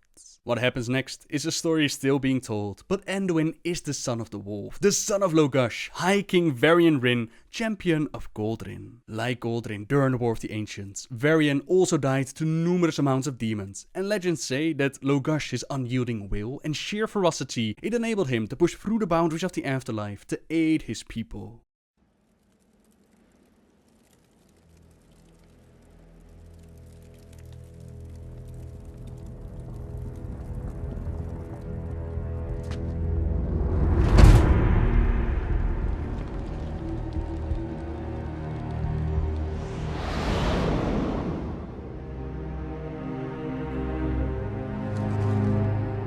King has fallen.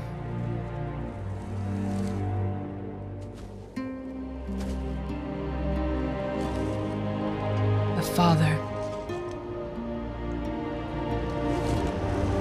A friend.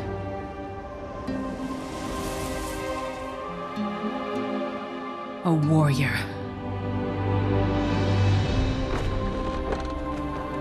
Defender of the Alliance.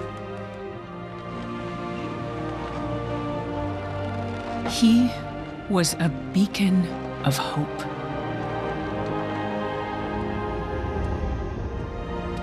A leader without measure. A man who would never accept defeat. He was our shield against the storm.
Wherever he has gone, Varian Rin will remain a hero. Always.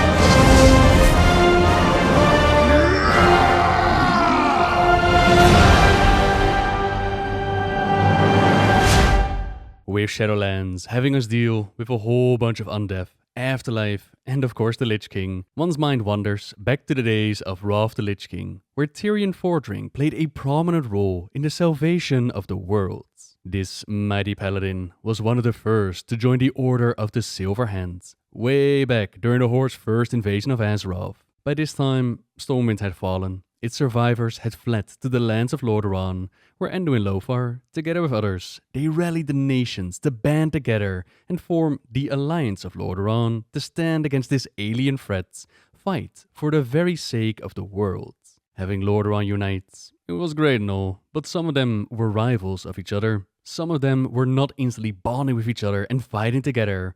Lothar, he needed champions for every human to rally behind, no matter where they came from. At first, he fought the clerics, a most obvious choice to fill the role, but they hadn't done so well during the war so far. Brave to be certain, but they lacked the martial training, better suited to use their holy light to mend the wounds off the battlefield. He needed something else, something that he could take with him in the midst of battle, and the answer, that came from Archbishop Alonsus Fall and the Church of the Holy Light.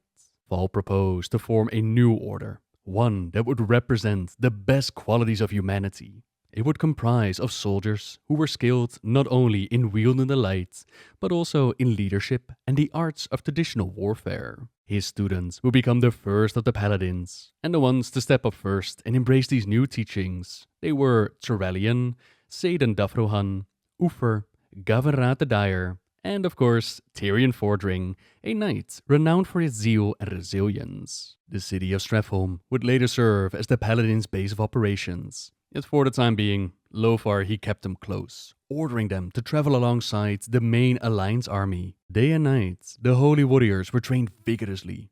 Val taught them how to use the light to comfort their allies and smite their enemies, and also how to lead by example. They would be more than just weapons. No matter how dire the times would become, the paladins would serve as lights in the darkness, as beacons of hope to guide the Alliance. They were also instructed to live simple lives, to not seek fortune or glory in this war. Until the end of their days, they would put the needs of others above their own. As their training progressed, Val presented them with a set of enchanted librams. These holy tomes, they were some of the church's most ancient relics. Each libram represented what Val saw as a core trait of the Silver Hand: retribution, holiness, protection, justice and compassion. Each of them was given one of these tomes, Tirion holding the Retribution one, challenging them to become living embodiments of what their holy tomes represented. Justice demands retribution. This ceremony of officially becoming a member that was guided by Fall as well, who said as Tyrion kneeled before him, "In the light we gather to empower our brother. In its grace he will be made anew. In its power he shall educate the masses. In its strength he shall combat the shadow. And in its wisdom he shall lead his brethren to the eternal rewards of paradise. Clerics of Northshire, if you deem this man worthy, place your blessings upon him." One of the white-robed men walked forward, carrying an embroidered dark blue stole in his hands. The cleric reached the dais and reverently placed the blessed stole around Tyrion's neck. He dipped his thumb in a small vial of sacred oil and anointed Tyrion's sweating brow. "By the grace of the light, may your brethren be healed," the cleric said in a whisper. He bowed and backed away to stand once more amongst his fellow. The archbishop turned to the men on the right and spoke again. "Knights of the Silver Hand, if you deem this man worthy, place your blessings upon him." Two of the armored men moved forward with obvious pride on their faces and stood solemnly in front of the dais. One of the men held a great two-handed warhammer. The hammer's silvery head was etched with holy runes, and its head was meticulously wrapped in blue leather. Tyrion could only marvel at the weapon's exceptional craftsmanship and beauty. The knight laid the hammer on the dais before Tyrion's feet. He then lowered his head and backed away. The second knight, carrying dual ceremonial shoulder plates, stepped forward and looked Tyrion in the eye. He was Xaden Davrohan, one of Tyrion's closest friends. The knight's face was alight with pride and excitement, and Tyrion smiled knowingly. Visibly composing himself, Xaden placed the silver shoulder plates upon Tyrion's shoulders and spoke in a stern voice. "By the strength of the light, may your enemies be undone." After he finished speaking, Xaden adjusted the silver plates so that the blue stole streamed out from beneath them. He then backed away and returned to the group of attendant knights. Tyrion's heart, it pounded in his chest. He was so overcome with joy that he felt almost lightheaded.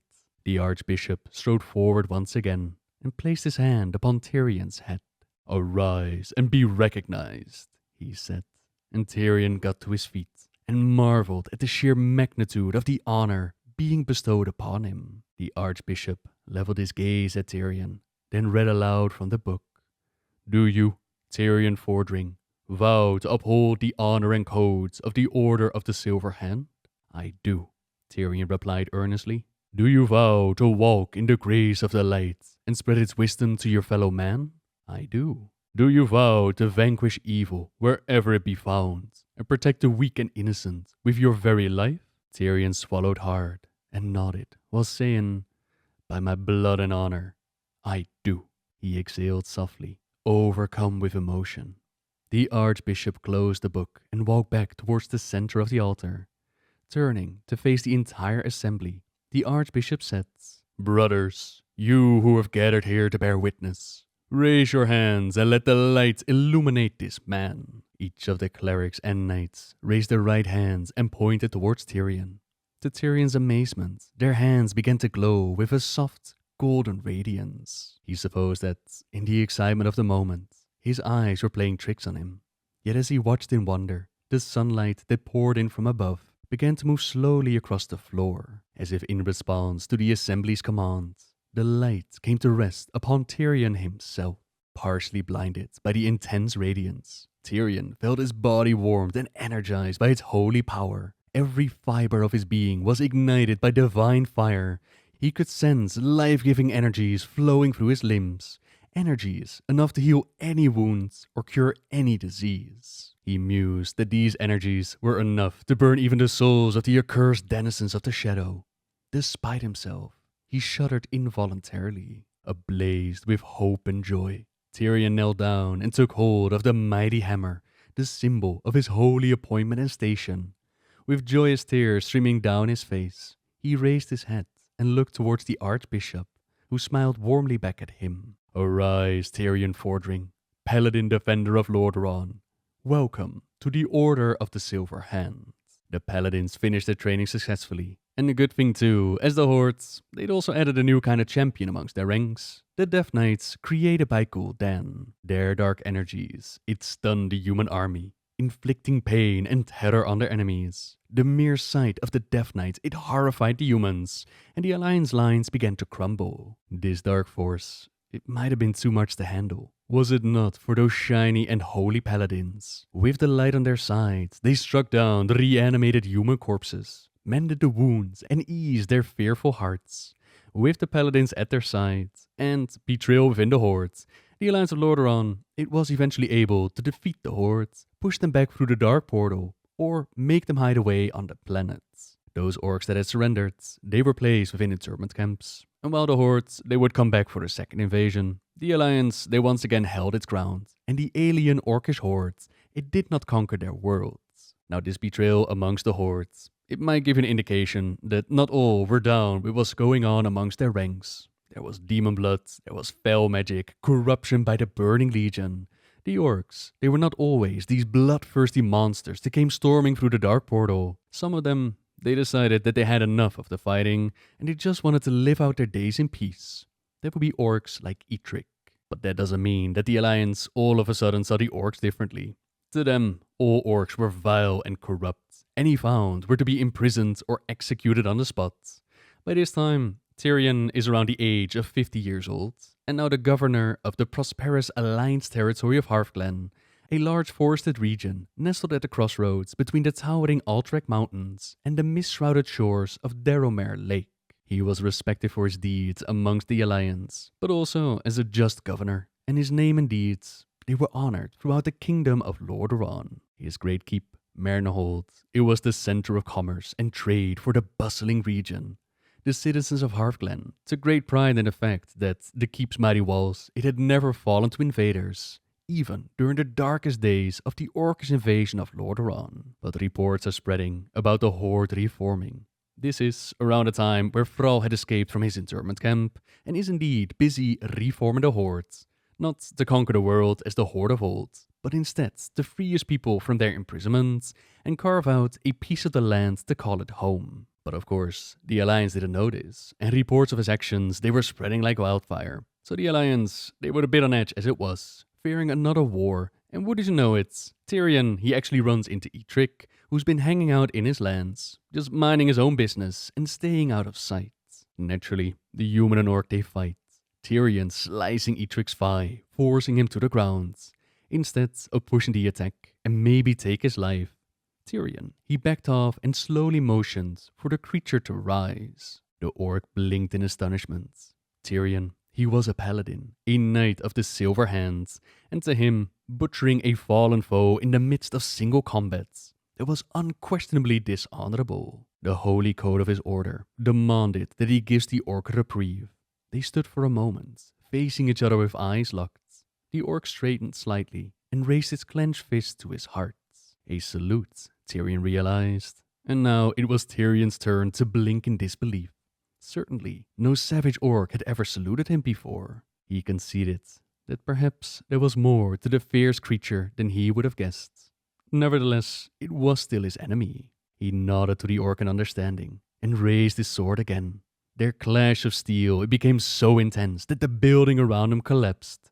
Next thing Tyrion knew was waking up 4 days later, back in his own bed, after they found him unconscious, tied up to his own horse. His wife Coranda told him that he'd been talking in his sleep, mumbling about an orc, and Tyrion realized that he hadn't been dreaming or having a nightmare. He truly had faced this orc, but some way, somehow, the orc had not taken his life. Our paladin then goes back to where they had fought, and he finds Eitrigg again. To his surprise, the orc speaks his language, and the two veterans, they sit and talk about the history of the Hordes, how Eitrigg had come to his lands, and how after a lifetime of fruitless war, peace is the only comfort that Eitrigg has left. This puts Tyrion in quite a bit of a spot. On one hand, here's an orc, an enemy of the Alliance, a monster that he had fought against and defeated. On the other hand, Eitrigg had saved his life, opened his eyes that there was more to the orc than he had assumed, and perhaps most importantly, Eitrigg had shown him honor. This is something that means everything to Tyrion. So he said, "As a warrior of honor, I accept your words, Eitrigg, and in return for having saved my life, I will allow you your solitude. So long as you remain hidden and leave my people unmolested, you may stay here for as long as you wish. Eitrigg smirked, not believing that Tyrion's brethren wouldn't hunt him down anyways. But Tyrion, he is their lord, and they shall do as he says. I give you my solemn oath as a Lightsworn paladin that your secret will be safe. None shall hunt you, while I have the power to prevent it, Tyrion vowed. Eitrigg grunted in satisfaction. On your honor, then. A vow that Tyrion would soon enough regret, as back at the keep, news of the orcs in their lands, it had quickly spread, and none other than his longtime friend Xaden Davrohan, Lord Commander of the Order, had showed up to investigate. Normally, he wouldn't step in, and he would let Tyrion handle it himself. But the rise of Thrall, it makes him look closely to any and all possible orcish incursions. He orders Tyrion to lead them to where he had encountered the orc. And now Fordring, he is placed with an impossible choice. A choice between honor and duty, his vows as a paladin, his promises to the Alliance, his own core beliefs. He cannot ignore a direct order given, so he leads them to the spot. Eitrigg is actually still there, and they capture him. He tries to convince them to just let the orc go, that he's not hurting anyone, but to the rest of them, he seemingly lost his mind. Why is he standing up for a beast such as this? But when the guard starts whipping Eitrigg in his cage, Tyrion, he loses it. He pushes the guard aside, takes the whip away from him. He lets him taste the lash himself. For the sake of his honor, he tries to free Eitrigg from his cage. And that's a step too far, even for Davrohan. Labeled as a traitor to the Alliance, they imprison Tyrion as well, and they place him on trial at Stratholme. His judge is Uther the Lightbringer, with 4 members of the jury, Lord Epilogue Dalen Proudmoore, Archmage Antonidas, Archbishop Alonsus Val, and Prince Arthas Menethil. Not much of a court case, really. Tyrion takes full responsibility for his actions. He tries to explain to them why he did what he did, how Eitrigg had saved his life, and that he's as honorable an opponent as he has ever faced. You must understand me when I tell you, in order to follow my orders, I would have had to betray my honor as a paladin. That I could not do. That said, I will accept any punishment you deem fit. For his long duty to the Alliance, they still offer him a chance, a full pardon. All he needs to do is disavow his oath to the creature and reaffirm his commitment to the Alliance, and all of this would be forgotten. He could just return home to his beloved wife and his son Talon. I will remain committed to the Alliance until my dying day. Of that, have no doubt, Tyrion said confidently. But I cannot disavow the oath I took. To do so would be to betray everything I am and everything that we, as honorable men, hold dear. Rubbing his eyes wearily, Uther motioned for the court to fall silent once more. He was beside himself with anguish over what he had to do, but Tyrion had stated his position clearly. So be it, Uther said ominously. Tyrion Fordring, from this day forth you are no longer welcome amongst the Knights of the Silver Hand. You are no longer fit to bask in the grace of the light. I hereby excommunicate you from our ranks. The audience gasped at Uther's words. Excommunication was a rare, harsh punishment that stripped a paladin of his light-given powers. Though it had only been used a few times, every paladin lived in mortal fear of it. Tyrion could not fathom what was about to happen. Before he could utter another word, Uther had made a sweeping motion with his hands. Immediately, Tyrion felt a dark shadow pass over him, choking out the holy powers of the light. Panic threatened to overwhelm him as the grace and strengthening energies of the light fled his body. The blessed energies, which had been such an integral part of him for so long, ebbed away, just as if they had never been. Though the light of the hall never wavered, Tyrion felt as if he'd been wrapped in darkness and cast down into oblivion, unable to withstand the rage and despair and hopelessness that washed over him in waves. He lowered his head in abject despair. Uther continued. All trappings of our order will be stripped from you, he said, as 2 paladins came forward and viciously ripped the silver plates from Tyrion's wrecked body, as well as your personal titles and holdings. Tyrion struggled against despair. Never in his life had he felt so naked and powerless. Images of Talon and Karandra sifted through his tortured mind. He had to get a grip on himself. He had to think of his dignity. On wobbly legs, he stood and faced the court once more. You shall be exiled from these kingdoms, and live the rest of your days amongst the wild things of the world. May the light have mercy on your soul, Uther finished.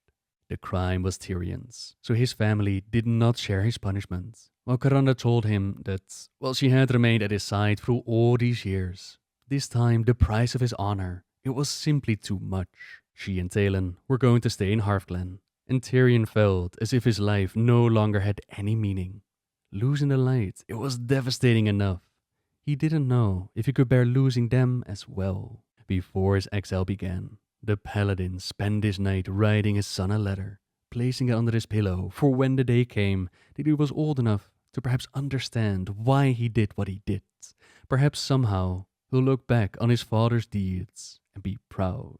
That still left Eitrigg in the custody of the Alliance. Tyrion knew that they had tormented him to gather information, and they were now ready to move on to execution. Without the light at his side, he had to find some way to save the orc from the gallows. And he did, just as Thrawn and the Horde marched upon Stratholme. This gave Tyrion the opportunity to drag Eitrigg out of the city, but the injuries that he had suffered, they were so great that the orc's heart had stopped. Desperately, Tyrion called out to the light. By the grace of the light, may your brethren be healed.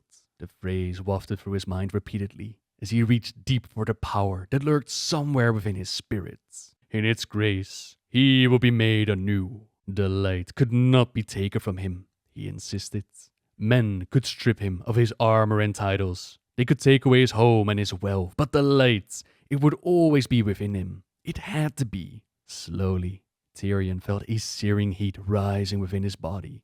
It filled his center with strength and light that snaked out towards his limbs. He almost cried out in joy as the familiar energies raced through his hands and engulfed the orc's ravaged body. The paladin felt as if he were floating on air. The strength and purity of the light flooded his being and cascaded out through his body like a halo of holy fire. Awed and humbled by the reawakened power, Tyrion opened his eyes and saw that a warm, golden glow had enveloped Eitrigg.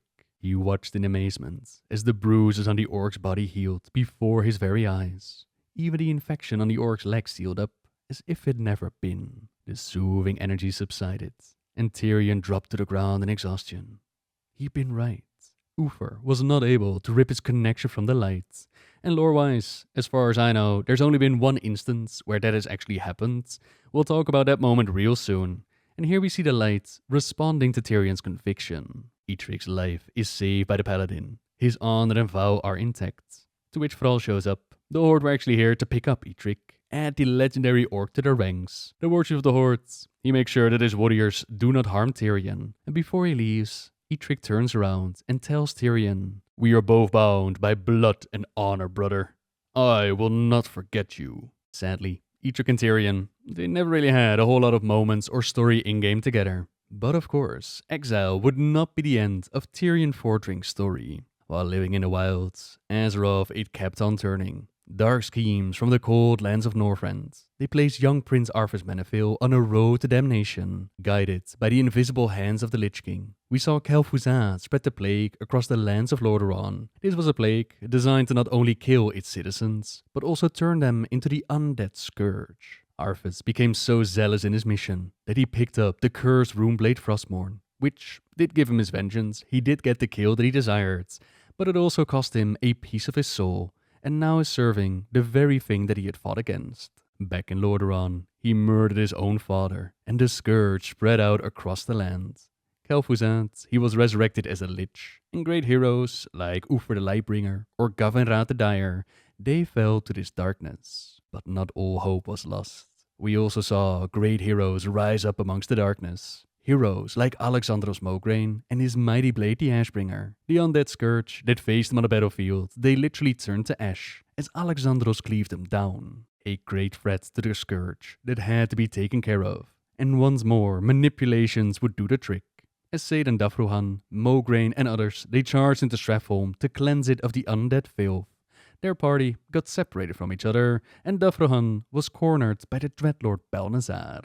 After slaying the paladin and taking over his body, He then started to manipulate events from within their order, like pitching Renaud Mograine against his father, motivating him to lead him into a trap and then murder him with his very own weapon. This action corrupted the Holy Blade, and even more horrible, Alexandros' body was taken by Kel'Thuzad, twisting and torturing it until all that remained was the Death Knight Mograine, one of the 4 horsemen wielding that corrupted Ashbringer. In the meantime, those still holding their grounds against the Scourge, they were not doing so well. They found out about Alexandros' death, and Balnazar, he kept on corrupting them from within.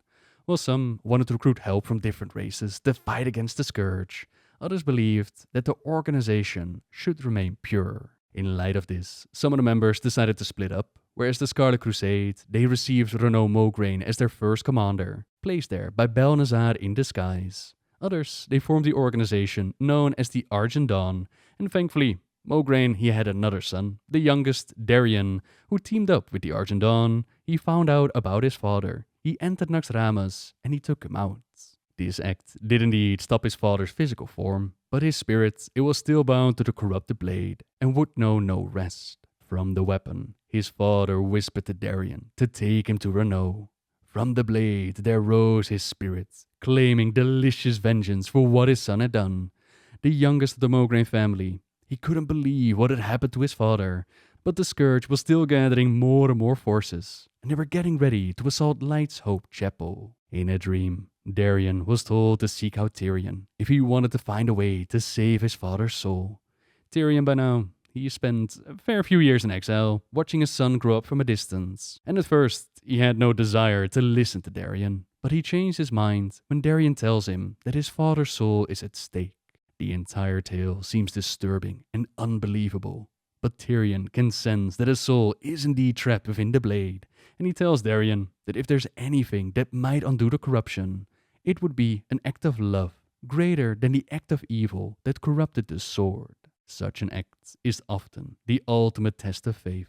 And with this knowledge in his mind, Darien makes his way back to the Argent Dawn, but before he leaves, he asks Tyrion to come back. He was once a vessel of the light, with faith, wisdom, valor, and honor. Tyrion was once a paladin and an inspiration.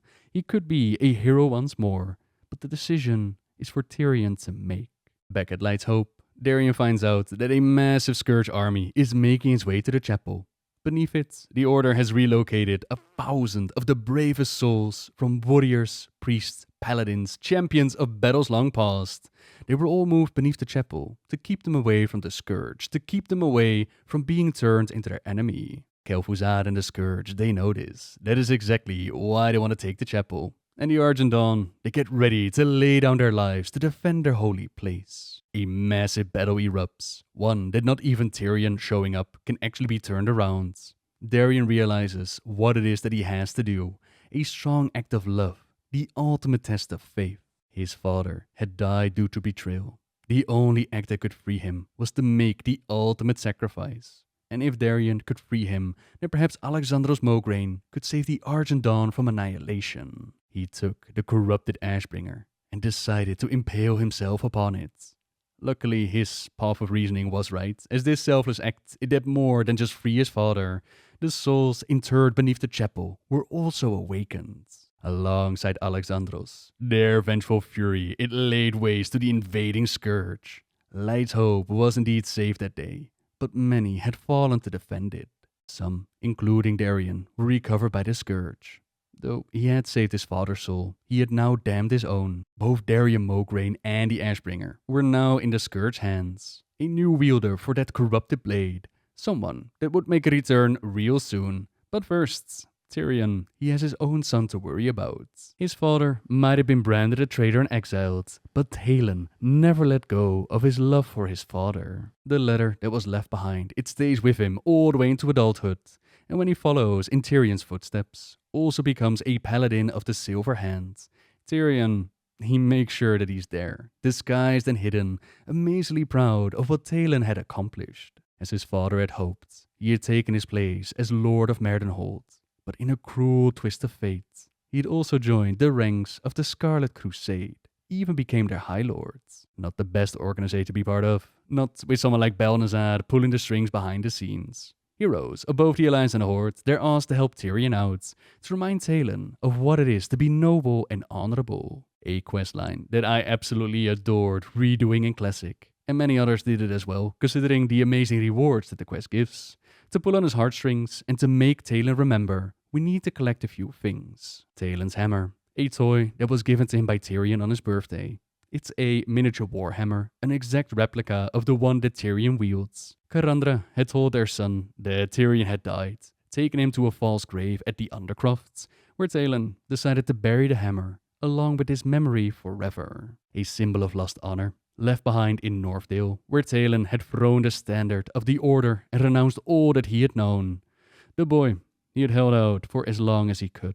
But with Uther the Lightbringer decimated and uncertainty about whether or not the Order still lived, his honor was left here upon the blood-soaked ground of Northdale, and we retrieve it. And then finally, of love and family. This is a painting, a moment in time in which Tyrion felt a bond of love and family that he would never know again. A visit to Sir Darrow, where an artist painted his family. A painting that we must retrieve, and then, with an illusion hiding us from the eyes of the other Scarlets, we deliver the mementos to Talon. For so long, he has been a puppet of the Grand Crusader, but no more. It has been decades, yet the memories of his father, those precious memories, they were what have kept him alive. I have dreams, stranger. In these dreams, my father is with me. He stands proudly at my side as I am inducted into the Order. We battle Legion of Scourge side by side. We bring honor to the Alliance, to Lordaeron. I want not to dream anymore. Take me to him.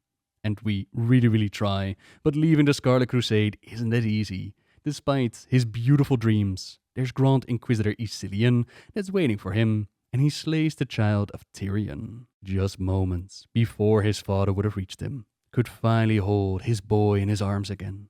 Retribution is swiftly passed down upon these vile Scarlets.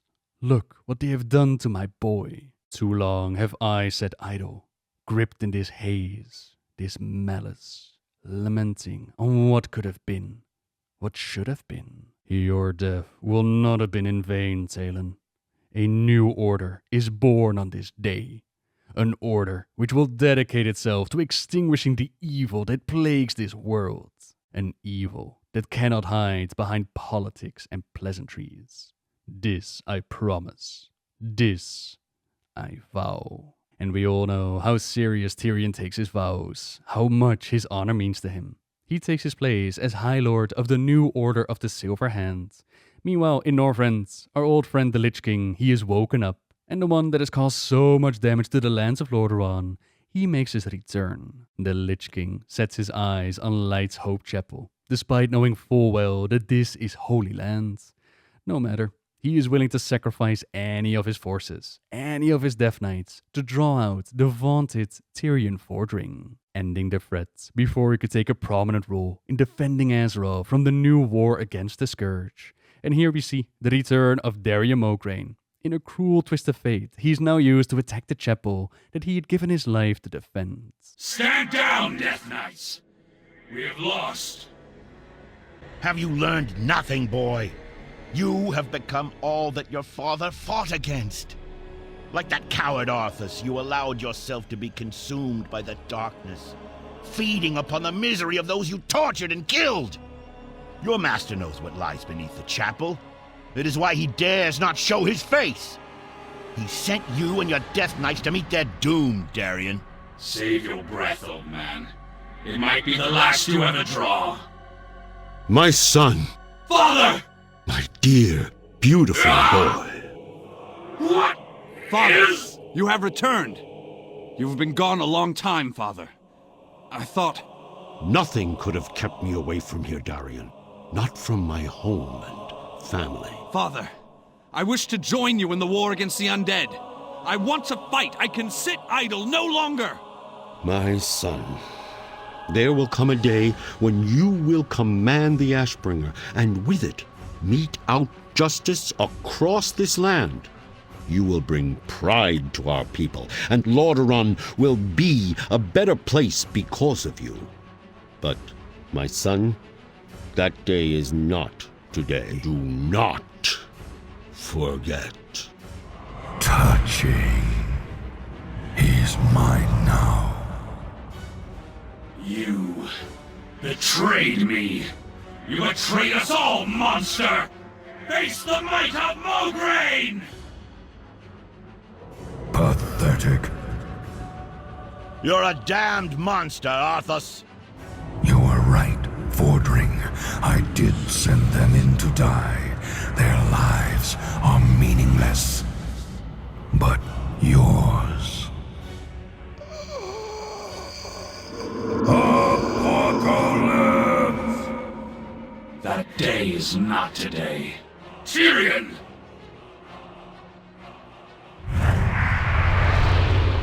Arthas! What is this? Your end. Impossible. This is not over. When next we meet, it won't be on holy ground, Paladin. Rise, Darian, and listen. We have all been witness to a terrible tragedy. The blood of good men has been shed upon this soil. Honorable knights, slain defending their lives. And while such things can never be forgotten, we must remain vigilant in our cause. The Lich King must answer for what he has done, and must not be allowed to cause further destruction in our world. On this day, I call for a union. The Argent Dawn and the Order of the Silver Hand will come together as one. We will succeed where so many before us have failed.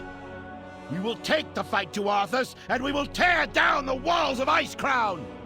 The Argent Crusade comes for you, Arthas! And so did the Knights of the Ebonblade, as they stepped away from the Lich King and rejoined either the Alliance or the Horde with a letter of introduction provided by Tyrion. As you can imagine, having Death Knight stroll into your capital, it's a bit of a shock to the people. But Tyrion's words, they still carry weight. He even adds a little personal side note for the one on the Horde side, which says, "Give Eitric my regards, and please inform him that I could use a good orc by my side in Northrend. With your permission, of course." So, our journey wends to the cold heart of Northrend. Tyrion and the now purified Ashbringer on our side. They actually nearly lost this powerful artifact, thinking that it would be better to have it travel without the wielder. It would make Tyrion too much of a target. Not to worry though, that our adventurers here to save the day and reunite them. Then, in Icecrown, we have High Lord Tyrion Fordring, who leads the assault into the Scourge's main territory, slowly but surely claiming more ground for the Warriors of the Light. As we follow the questline, we encounter a young child named Matthias Lehner, who shows us what the Lich King has done with his time, how he battled with Illidan, how he resurrected the mighty blue dragon Sindragosa, and a whole brood of blue dragons. He explains that after his battle with Illidan, Arthas realized what was holding him back. He was still human. He could still feel. He could still bleed. He still had a heart. So the first thing that he did when he became king was carve out his heart and toss it down a pit. Adventurers have accidentally touched the heart without realizing what it was, and Arthas surely won't leave it unguarded again. We bring this information back to Tyrion, who was already informed by his scouts that the Cult of the Damned, they were burying an artifact, taking it to the Cathedral of Darkness. He now realizes that this might be Arthas' own heart, a thing containing the last bit of his humanity. As long as such an artifact exists, there's a chance that Arthas Menethil can become a man again. Disguised as cultists, we enter the cathedral, but the Lich King is not easily fooled. He immediately recognizes us for who we are, and he's not surprised to find us there. The High Lord in turn realizes that only shadows from the past remain here, and that there's nothing of Arthas left to redeem. He has seen the truth for himself, and with a mighty charge, he brings the Ashbringer down, destroying the heart, yet knocking himself out in the process. The Lich King is about to make the old man pay, but we're lucky enough to have the Knights of the Ebonblade on our side. They managed to get us out of there, and while some, they might see this mission as a failure, Tyrion does not. It confirms what he needed to know. There is no Arthas Menethil anymore. There is only the Lich King. So it's time to hold a little tournament and find out who is ready and who is worthy to join the Argent Crusade in their final assault upon Icecrown's citadel. You see, the Lich King, he was holding most of his remaining forces there, almost daring his enemies to storm the Frozen Throne. Garrosh and Varian, they were eager to see the Lich King destroyed, but neither one of them had given the order to attack. Tyrion had sent word to both leaders, warning them to hold back. He believed that a full, overwhelming assault was exactly what the Lich King wanted. He was prepared to absorb heavy losses in a ground assault, because he knew that the Scourge would inflict those heavy losses in return. Every one of the living who died in battle would rise again as a minion of the Lich King. Tyrion believed that there was only one way to conquer Icecrown. A small, surgical strike force that could punch a hole in the Citadel's defenses and fight the way to the Lich King. To that end, Tyrion called upon Azeroth champions to prove themselves worthy of this crucial mission, and so the Argent Tournament was born. You have heard the call of the Argent Crusade, and you have boldly answered. Heroes of the Alliance and Horde are pitched against the fiercest dangers that Northrend had to offer, like the Northrend Beasts, Lord Jaraxxus, the Twin Valkyr, and even our own champions. As per usual, the Alliance and Horde, they can't get along. I will allow it. Fight with honor. Show them no mercy, Horde champions. Loktar Ogar! Glory to the Alliance! A shallow and tragic victory. We are weaker as a whole from the losses suffered today. Who but the Lich King could benefit from such foolishness? You will have your challenge, Fordring. Arthas! You are hopelessly outnumbered. Lay down Frostmourne and I will grant you a just death. The Nerubians built an empire beneath the frozen wastes of Northrend. An empire that you so foolishly built your structures upon. My empire. The souls of your fallen champions will be mine. Fordring. Still, we emerge victorious, and with the troops selected, with the path mostly cleared, it is finally time to knock on the door and let the Lich King know that the Light's justice has been awakened. Rise up, Argent Crusaders! The hour of justice has come! Thousands more bound within this blade, and they cry out for release.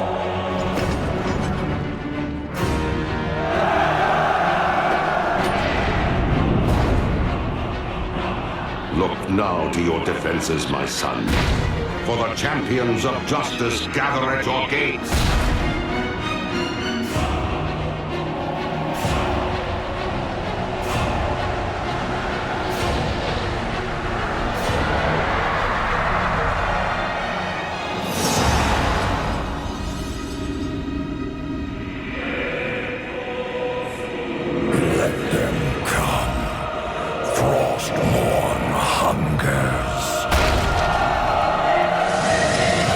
Heroes battle their way through the endless armies of the Lich King, taking down his most powerful forces, until they finally reach the top, exhausted, battered and enraged, just as the Lich King had planned. So, the Light's vaunted justice has finally arrived. Shall I lay down Frostmourne and throw myself at your mercy, Fordring? We'll grant you a swift death, Arthas. More than can be said for the thousands you've tortured and slain. You'll learn of that firsthand. When my work is complete, you will beg for mercy, and I will deny you. Your anguished cries will be testament to my unbridled power. So be it. Champions, attack! I'll keep you alive to witness the end, Fordring. I would not want the Light's greatest champion to miss seeing this wretched world remade in my image. His true prize now stood before him, the most powerful heroes of the world. If they fell, he would raise them into undeath and wield them as a weapon against the living. The fate of the world, it rested upon this single moment. The full fury of the Lich King crashed down upon Azeroth's champions, while Tyrion was trapped in a block of ice. Several of their souls were ripped into Frostmourne, but even that did not stop them. The champions trapped in the Cursed Blade, they fought on, stirring the other spirits inside into action. But despite their valor and their heroism, the champions could not prevail. You trained them well, Fordring. You delivered the greatest fighting force this world has ever known. Right into my hands, exactly as I intended.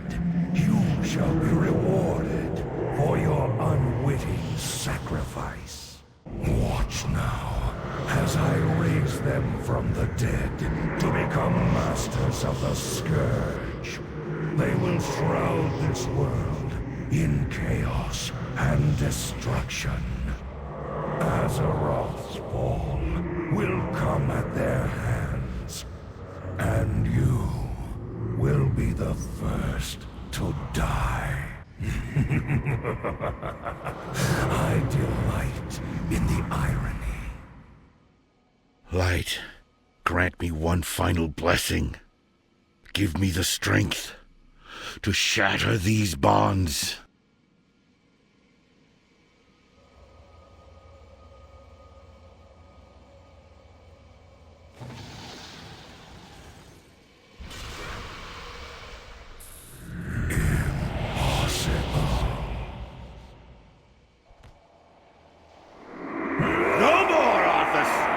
No more lives will be consumed by your hatred! And once more, when he needed it most, Tyrion's conviction was rewarded with the Light's blessing, retribution for all those poor souls that have been slain, taken, mutilated or hurt.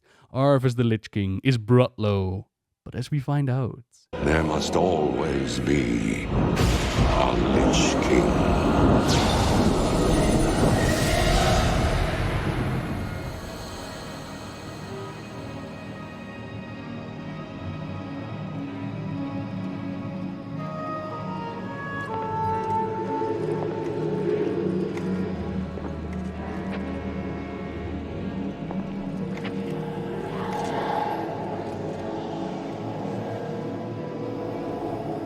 The weight of such a burden. It must be mine, for there is no other. Tyrion! You hold a grim destiny in your hands, brother. But it is not your own. Bolvar! By all that is holy. The dragon's flame. Seal my fate. The world of the living can no longer comfort me.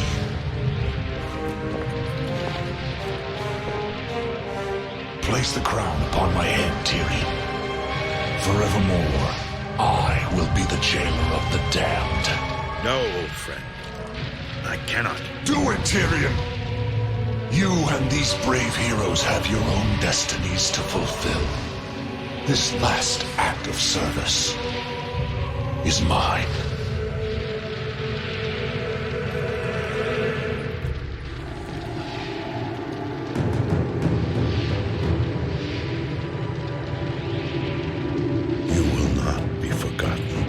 I must be forgotten, Tyrion. If the world is to live free from the tyranny of fear, they must never know what was done here today. Bolvar Fordragon, who was there at the Wrathgate and had enjoyed torture from the Lich King until we reached him, now takes on the destiny to be the jailer of the damned. And while he told Tyrion that the world had to forget about him, there were quite a few people who found out that there was a new Lich King in town. There was the noble Wolfheart, from which we learned that Varian and Jaina knew. Sylvanas traveled to the top of Icecrown herself, so she was aware. Darian and the Death Knights, they worked together with Bolvar during Legion. Mages, they were going after fellow Malorn artifacts, they also had a run-in with Bolvar. Point being, there are quite a lot of people that knew of his fate, despite his request to Tyrion to keep it a secret. All the same, with victory secured in Northrend, the High Lord returned to his old home and took it back from the remaining Scarlets. A hermit no more, that's for sure. Now, he didn't do a whole lot after that. He pretty much just thanked heroes for helping him out during the Cataclysm, and with the Scourge being kept under control, They worked very hard on regrowing and rebuilding the lands of Lordaeron. But the Scourge are not the only threats out there. They're not the only ones that wanted to claim the world. There are also threats like the Burning Legion with their biggest invasion as of yet, during the Expansion Legion. There, across the chasm, Gul'dan! He has Tyrion. All the Horde! Get to throne! Tyrion! Gul'dan! You will pay for this! Stay back! It's a trap! The light will protect me! You fool! You stand before the temple of a god! Your pitiful light cannot reach you here. How fortunate that your friends have arrived just in time to watch you die.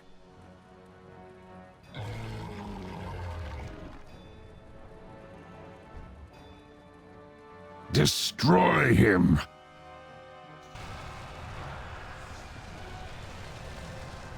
The light will... The colossal Doomlord Croesus burns through Tyrion's holy protection. Not even his conviction was enough to stand up against the onslaught. And while a lot of people think that this is where Tyrion died, that's not actually true. Although, perhaps, it would have been better if he did. Tyrion has survived the events on the Broken Shore, and now spends a couple of weeks in the care of the Burning Legion. Retribution Paladins, during their Ashbringer Legion artifact questline, they track down the High Lord's location and fight their way to him. The sundering of this one's soul has been taxing, but he will be ours soon. No! The light burns in my heart! I will never surrender! You will suffer for 1,000 lifetimes. By the light! No! The Ashbringer must not.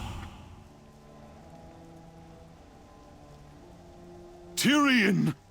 By all that is holy, what have they done to you? I'll break Tyrion free. You must find the Ashbringer while there's still time. It's none other than Balnazar, the same Dreadlord that had taken over Davrohan, corrupted their organization, formed the Scarlet Crusade, that has placed a little trap for us. Ah, the Light's greatest champion has arrived to claim the Holy Ashbringer and lay waste to my kin. They say only the pure can wield the High Blade. Come, champion. Claim your destiny.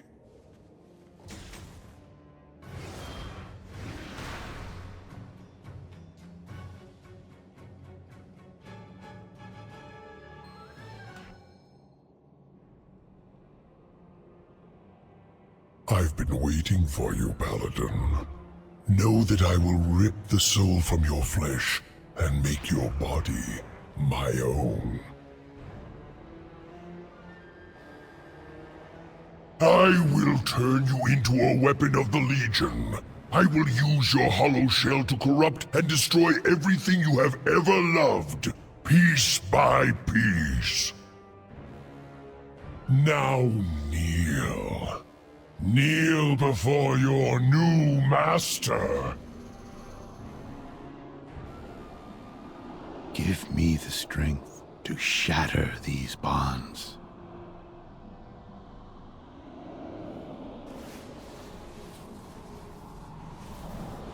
You cannot fight my will. You are mine.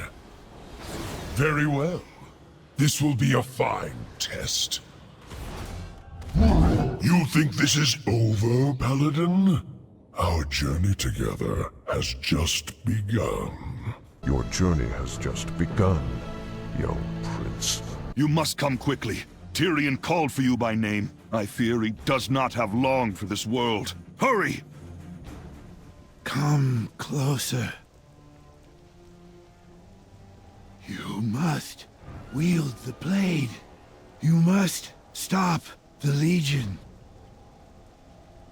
You must become the Ashbringer.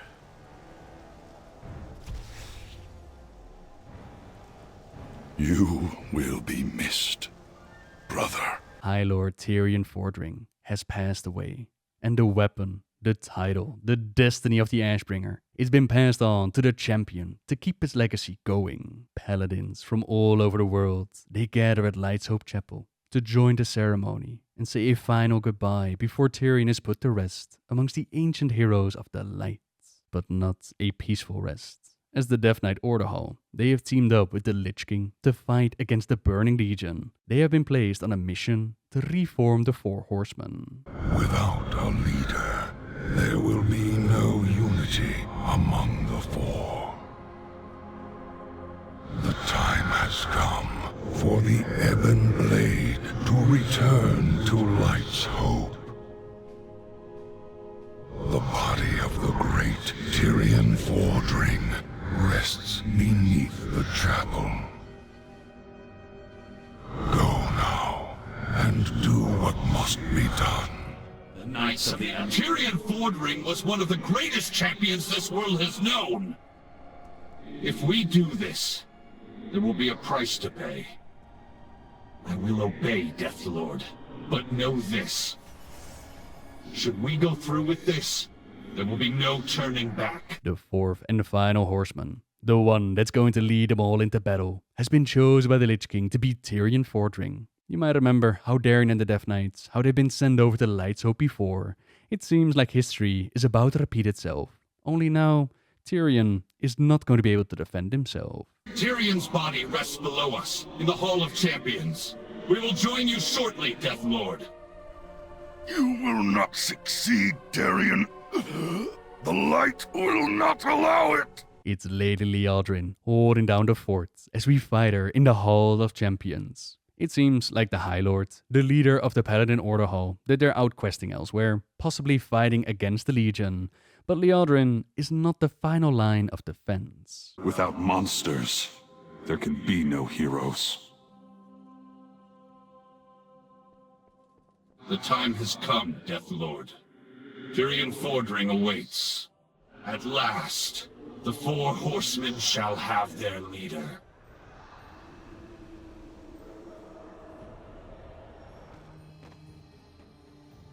What is this? The light itself did not abandon Tyrion, protected one of its greatest champions, and Darien heroically sacrificed himself to get their forces out of there. You would imagine that over the Lich King, that he'd be well aware that Light's Hope is out of reach of death.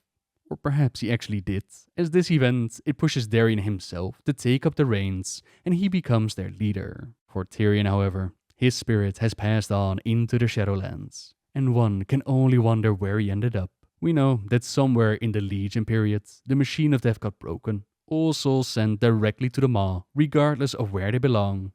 If that wasn't the case quite yet, then someone like Tyrion Fordring, I'd imagine, would most likely end up in Bastion, as he has lived a life in service to others. A man with unquestionable honor and devotion to the orders that he belonged to.